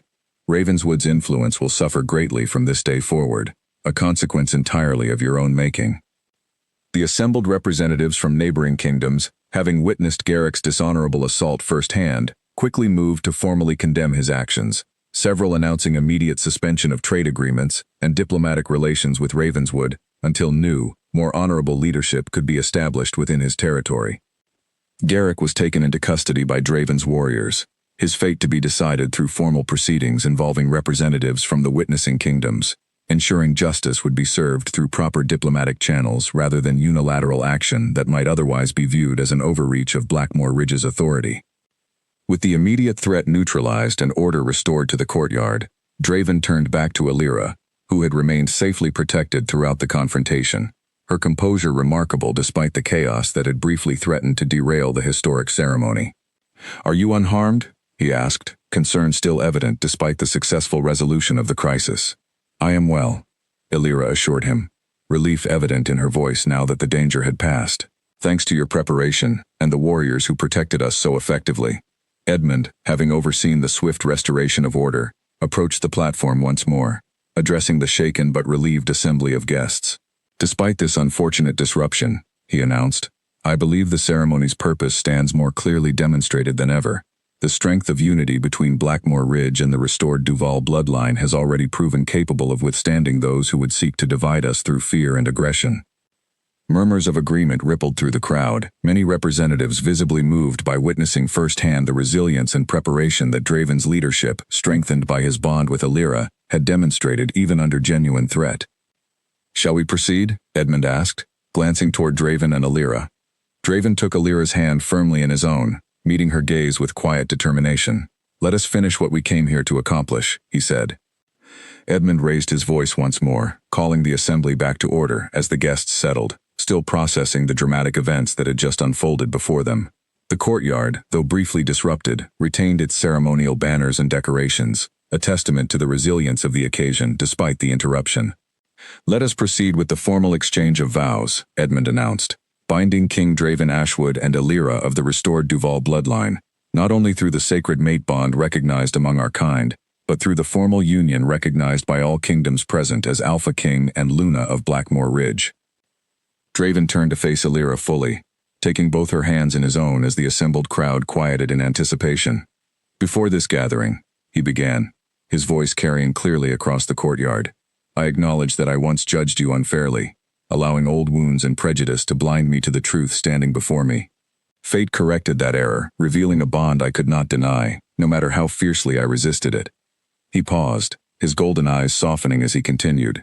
I promise to honor you, to protect you, and to rule alongside you with fairness and wisdom, learning from the mistakes of my past, to build a future worthy of the trust you have shown me, despite everything you endured because of my own judgment.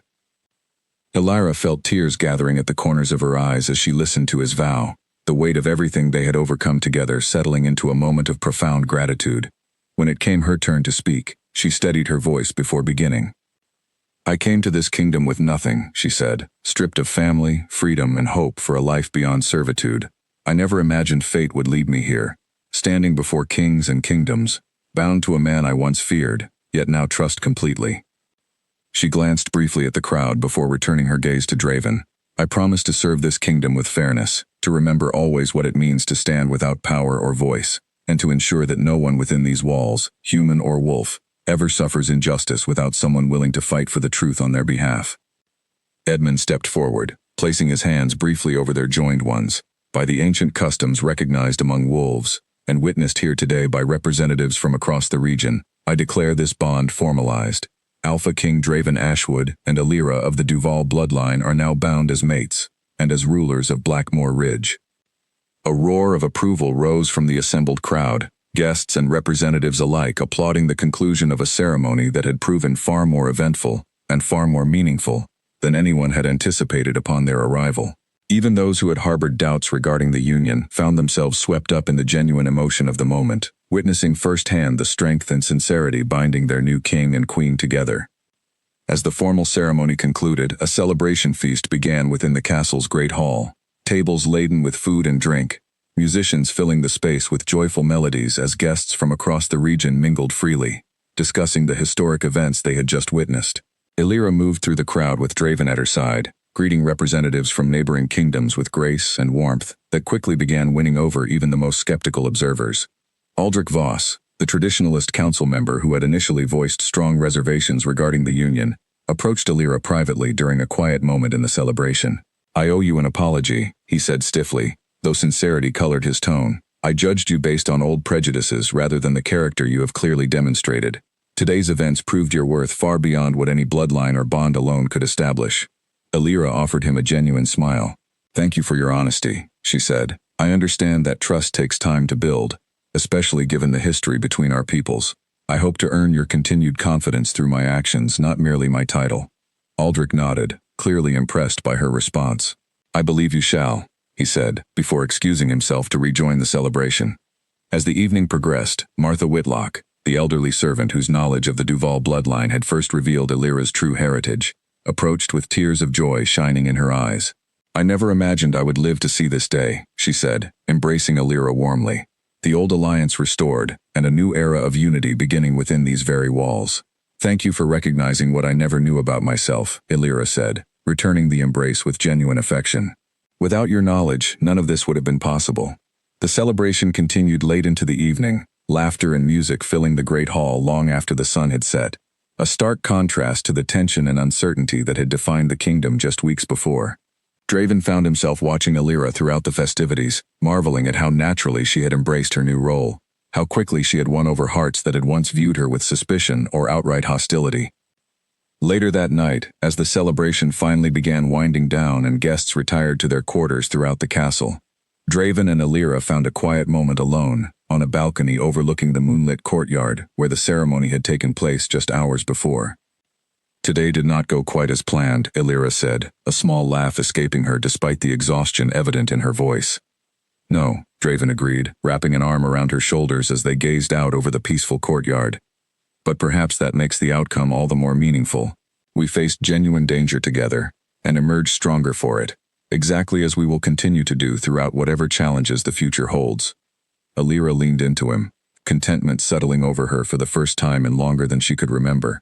I never imagined my life could change so completely, she said softly. From condemned prisoner to Luna of this kingdom, all within the span of a few short weeks. Fate has strange ways of correcting the mistakes we make along the way, Draven said. I am simply grateful it led me to recognize the truth before it was too late.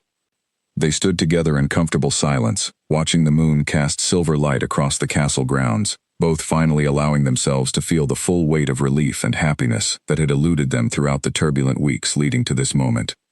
In the weeks following the ceremony, a formal council convened among the neighboring kingdoms to determine Garrick Thorne's fate. Representatives from each territory presented evidence of his repeated aggression, from the initial kidnapping to the border raids, and finally the attempted assault during a peaceful diplomatic ceremony. The verdict arrived swiftly and unanimously. Garrick was stripped of his position as Alpha of Ravenswood, his title and authority transferred to Victor Graham, whose earlier defection and warning had proven instrumental in preventing catastrophic bloodshed during the ceremony. Victor accepted leadership of Ravenswood with humility, immediately reaching out to Blackmore Ridge to establish new terms of peace and cooperation between the two territories. Draven met with Victor personally within weeks of the transition, the two discussing terms that would ensure lasting stability between their kingdoms moving forward. Your honesty prevented far greater tragedy than either of us anticipated, Draven told him during their meeting. Ravenswood is fortunate to have leadership willing to prioritize honor over blind ambition. I hope to restore trust between our territories, Victor replied. Garrick's actions brought shame upon our people. I intend to ensure such dishonor is never repeated under my leadership. The two alphas shook hands, formally establishing renewed peace between Blackmore Ridge and Ravenswood, a resolution that satisfied representatives from every kingdom who had witnessed the turmoil firsthand. As for Garrick himself, he was exiled from Wolf territories entirely, stripped of rank and privilege, left to wander distant lands alone, a fitting consequence for the ambition that had ultimately cost him everything he once held dear. Meanwhile, within Blackmore Ridge, Illyra settled into her role as Luna with a dedication that quickly earned genuine respect throughout the kingdom. She established new policies ensuring fair treatment for human servants and workers throughout the castle and surrounding villages, drawing on her own experiences to advocate for protections that had never before existed within Wolf territories. One of her first initiatives involved reviewing the treatment of all servants currently working under conditions similar to what she had once endured. She discovered several cases of unfair treatment, including debts passed down through families that trapped generations in servitude with little hope of escape. This practice must end, Illyra told Draven during one of their private discussions regarding kingdom policy. No one should be bound to servitude through debts inherited, rather than earned through their own actions. Draven, having witnessed firsthand the resilience and dignity Illyra had shown despite her own circumstances, readily agreed. Draft the necessary reforms, he said. I will ensure the council understands the importance of these changes, even if some resistance remains among the more traditional members.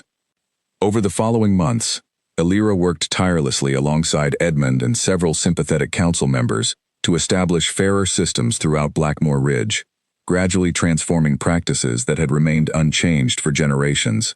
Progress came slowly, and not without resistance from those still clinging to old prejudices, but steady change began taking root nonetheless. Aldrich Voss, once among Illyra's harshest critics, surprised many by becoming one of her strongest supporters within the council, having witnessed her genuine dedication to fairness and justice firsthand.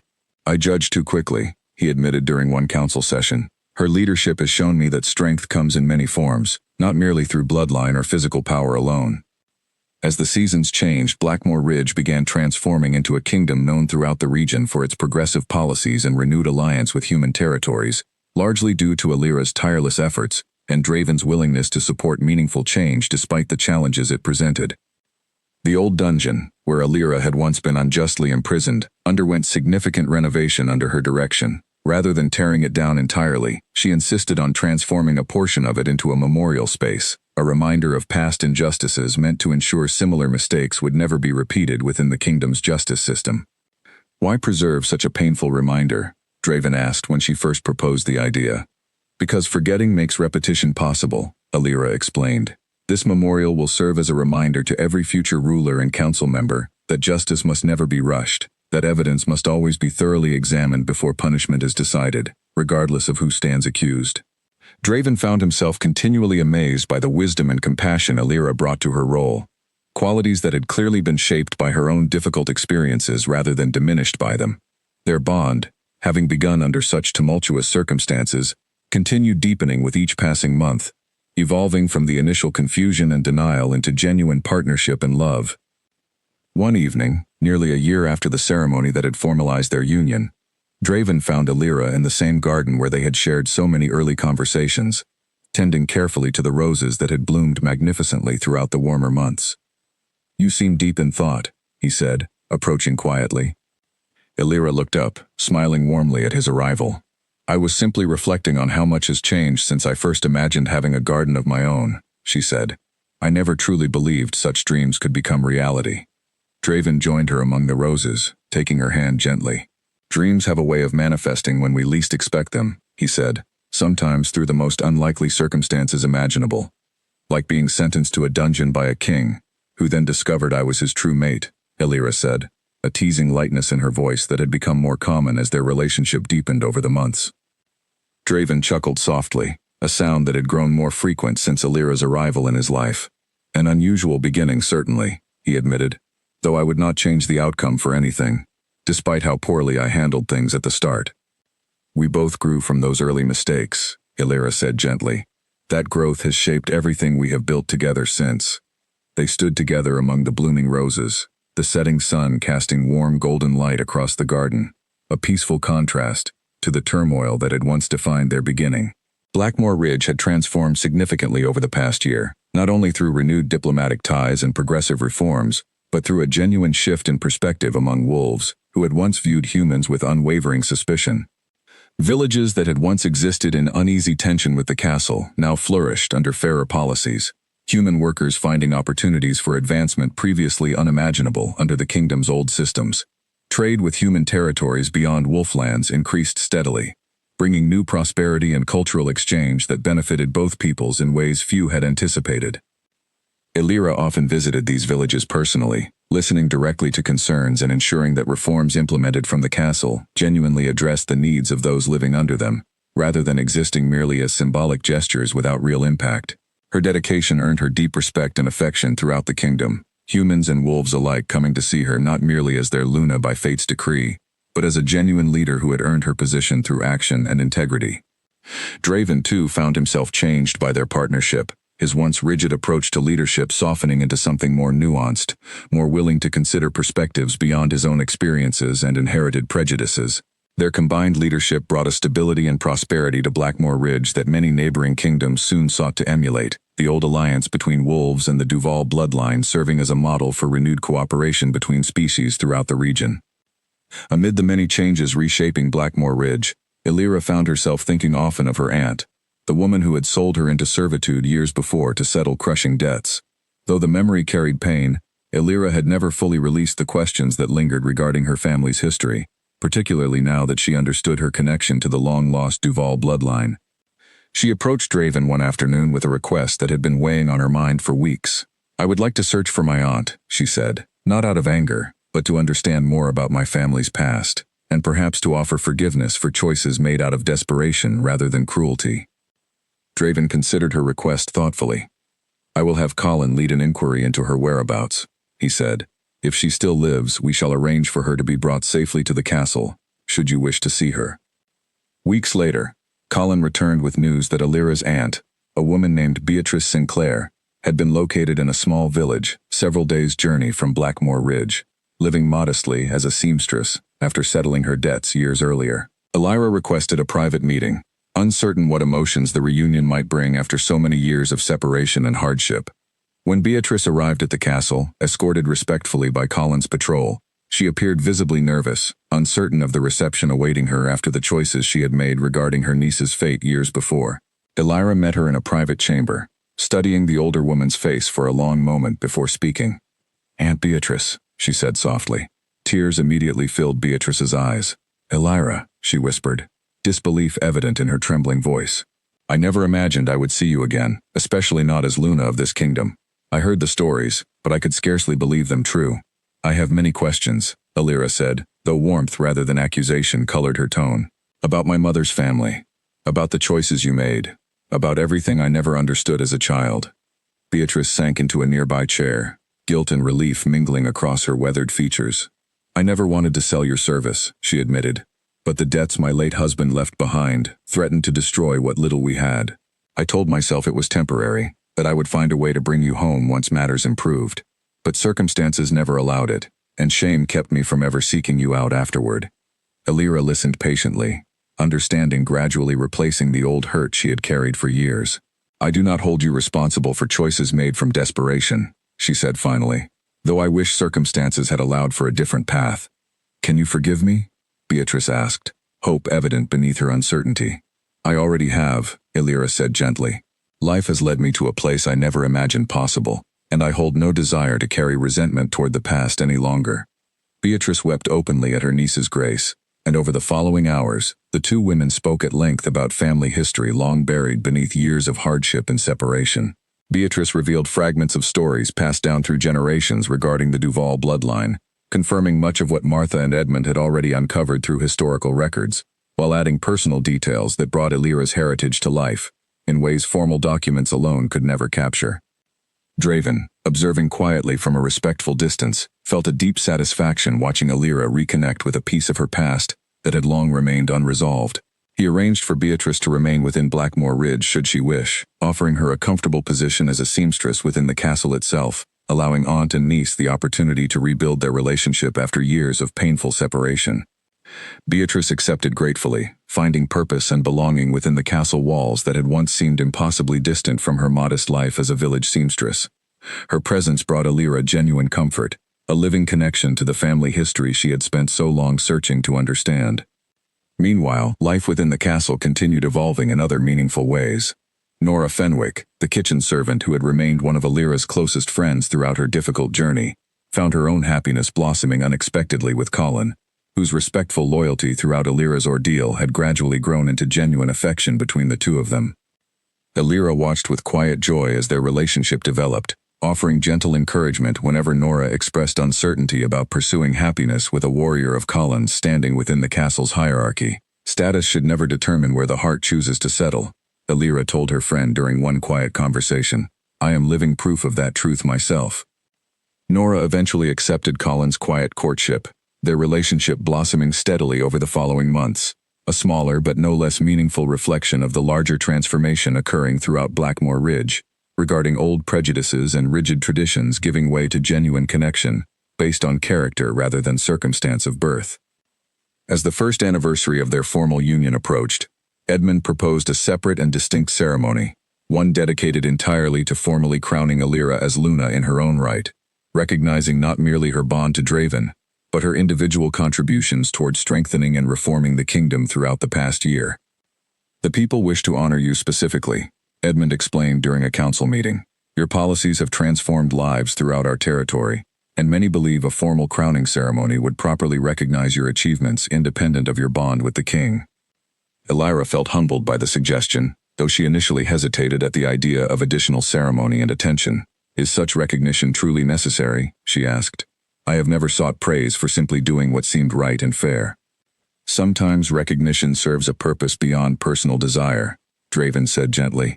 It reinforces to the entire kingdom, and to future generations, that leadership earned through genuine dedication deserves acknowledgement, regardless of how that leadership began.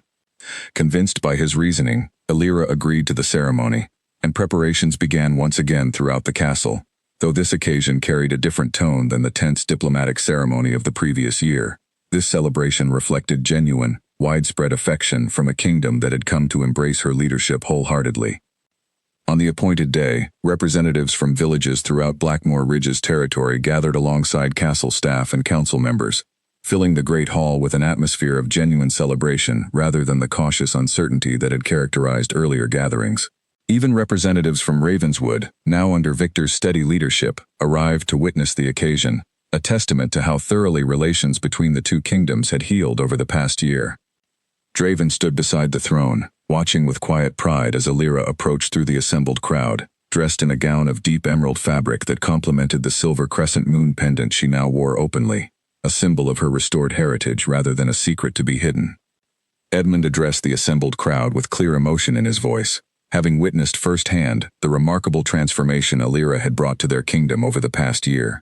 1 year ago, this woman stood before us condemned, misunderstood, and undervalued, he said. Today, we recognize not merely her bond to our king, nor her restored bloodline, but the genuine strength of character and unwavering dedication to justice that has reshaped Blackmore Ridge for the better. He lifted a delicate silver circlet, crafted specifically for the occasion, bearing small crescent moon designs matching the Duval crest. By the will of this council and the genuine gratitude of the people you have served so faithfully, I formally crown you Luna Alira of Blackmore Ridge, protector of justice and champion of unity between our peoples. As Edmund placed the circlet gently upon her head, thunderous applause erupted throughout the great hall, genuine warmth and celebration filling the space in a way that stood in stark contrast to the tense uncertainty of the earlier ceremony months before. Alira felt tears gathering in her eyes at the overwhelming display of support and affection from a kingdom that had once viewed her with nothing but suspicion. Draven stepped forward, taking her hand as the applause continued, pride and love evident in his expression as he looked upon the woman who had transformed not only his own heart, but the very foundation of the kingdom he ruled. Blackmore Ridge has never known a Luna more deserving of this honor, he announced to the assembled crowd, his voice carrying clearly despite the emotion evident within it. The celebration that followed lasted well into the evening, villagers and nobility alike mingling freely, sharing stories of how Alira's reforms had touched their lives personally, whether through fairer treatment in servitude contracts, new opportunities for advancement regardless of birth status, or simply the renewed sense of hope that unity between wolves and humans had brought to communities long divided by old prejudices and historical grievances. Later that evening, as the celebration finally began winding down, Draven and Alira found themselves once again on the familiar balcony overlooking the courtyard, the same place where they had shared quiet reflection following the chaotic events of their first ceremony a year before. A far more peaceful conclusion this time, Alira observed, a soft smile playing at her lips as she recalled the dramatic disruption that had marked their earlier celebration. Peace suits us well, Draven agreed, wrapping his arms around her as they gazed out over the moonlit courtyard, now quiet after the day's festivities, though I suspect our journey together will never be entirely without challenges. Perhaps not, Alira said, but I have come to believe that facing challenges together, rather than avoiding them entirely, is what truly strengthens the bonds that matter most. Draven pressed a gentle kiss to her forehead, contentment settling deeply within him, in a way he had never experienced before fate had brought this remarkable woman into his life. I once believed strength meant ruling without emotion, without vulnerability of any kind, he admitted. You have taught me that true strength lies in the courage to change, to forgive past mistakes, and to build something better from the ashes of old prejudice and fear. Alira turned within his embrace, meeting his gaze with the same quiet determination that had first caught his attention within the throne room over a year before, though now warmth and love had replaced the fear and desperation of that initial encounter. We built this together, she said softly, a kingdom stronger for having faced its past honestly, and a bond deeper for having survived every challenge fate placed before us. As the moon continued its slow arc across the star-filled sky above Blackmore Ridge, the kingdom below rested peacefully, transformed entirely from the divided, prejudice-driven territory it had once been. Villages flourished under fair leadership. Human and wolf worked side by side with mutual respect rarely seen throughout the region's long and often troubled history. And at the heart of it all stood a king and his Luna, bound not merely by fate's decree, but by a love forged through hardship, honesty, and an unwavering commitment to building a better future together. The dungeon that had once held Alira captive now stood transformed into a place of remembrance and learning, a physical reminder to every future generation that justice must never be rushed, that judgment must never be clouded by prejudice, and that even the deepest wounds between divided peoples could heal when courage and honesty were allowed to triumph over fear and old resentment.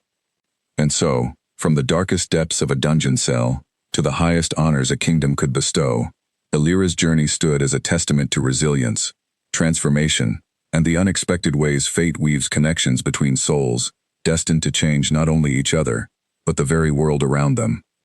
The Alpha King, who had once sentenced a human slave to the dungeon without a second thought, had found in her not only his true mate, but the very inspiration needed to become the ruler and the man his kingdom truly deserved.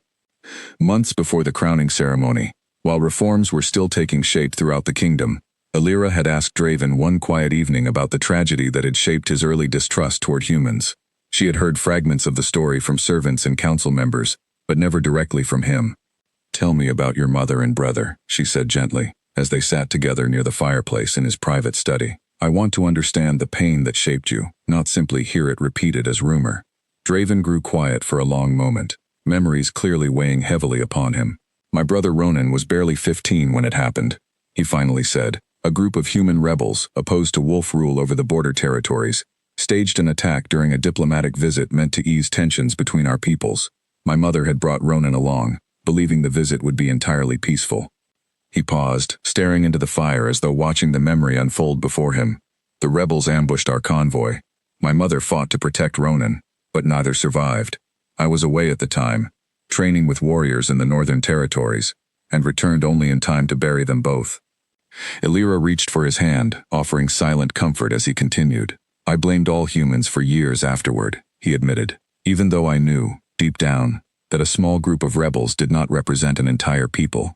Grief has a way of narrowing our vision, making broad prejudice feel like protection against further pain. Grief also has a way of healing, given enough time and the right support, Illyra said softly. You do not owe your mother or brother's memory continued hatred toward an entire people. You honor them far better by building the kind of unity that might have prevented such tragedy from happening in the first place. Draven turned to look at her, something shifting within his expression, a weight he had carried for a decade finally beginning to ease. You have given me exactly that opportunity, he said. Through you, through this bond, I have found a path toward honoring their memory through healing, rather than continued division. That conversation marked a turning point in Draven's own personal journey, and in the months that followed, he made a point of visiting the memorial erected for his mother and brother within the castle grounds more frequently, no longer visiting merely to grieve, but to reflect on the progress being made toward the kind of peace they might have wished to see achieved. Illyra's own work throughout the kingdom continued expanding steadily during this same period. She established a program allowing human workers throughout Blackmore Ridge's villages to petition directly for fair resolution of disputes, rather than relying solely on the judgment of wolf overseers who had historically shown little patience or fairness toward human concerns. She personally visited dozens of villages throughout the kingdom's territory during the months leading up to her formal crowning, listening to grievances, mediating disputes, and ensuring that reforms implemented from the castle genuinely reflected the needs of those living furthest from the seat of power. In the village of Millbrook, the same settlement that had suffered raids during Garrick's earlier aggression, Illyra met with a young mother named Lucy Hartwell, whose husband had been injured defending their home during one such attack. The castle has never before shown such genuine concern for villages like ours, Lucy told her during their meeting. We always assumed we existed simply to serve, forgotten beyond whatever taxes or resources the castle required from us. That assumption should never have been allowed to persist, Illyra replied. Every village within this kingdom deserves the same consideration and protection as the castle itself. I intend to ensure that expectation becomes reality, not merely a passing promise. She arranged for additional resources to be directed toward rebuilding Millbrook's damaged storehouses, and established a small fund to support families who had suffered losses during the raids, a gesture that quickly spread throughout neighboring villages, further solidifying the genuine trust and affection villagers held toward their new Luna. Draven often accompanied her on these visits when his duties allowed, witnessing firsthand the transformation occurring throughout villages that had once existed in quiet resentment toward castle leadership. He found himself increasingly drawn into direct engagement with issues he had previously left entirely to advisors and overseers, his own leadership style evolving to match the compassionate yet decisive example Illyra consistently demonstrated. You have changed how I understand what it means to truly rule, he told her one evening after returning from a particularly moving visit to a village where families had gathered simply to express gratitude for reforms that had genuinely improved their daily lives. I once believed strength meant distance, controlled authority maintained through careful separation from those beneath my rule. You have shown me that true strength comes through genuine connection, through listening as much as commanding. Ruling well requires both strength and compassion, Illyra replied. Neither alone creates the kind of lasting stability and genuine loyalty that benefits an entire kingdom. As their partnership continued deepening through shared purpose and mutual respect, Blackmore Ridge steadily became known throughout the region as a model for progressive leadership, drawing curious visitors and diplomatic interest from kingdoms far beyond its immediate borders, all eager to understand how such a dramatic transformation had been achieved within a relatively short span of time.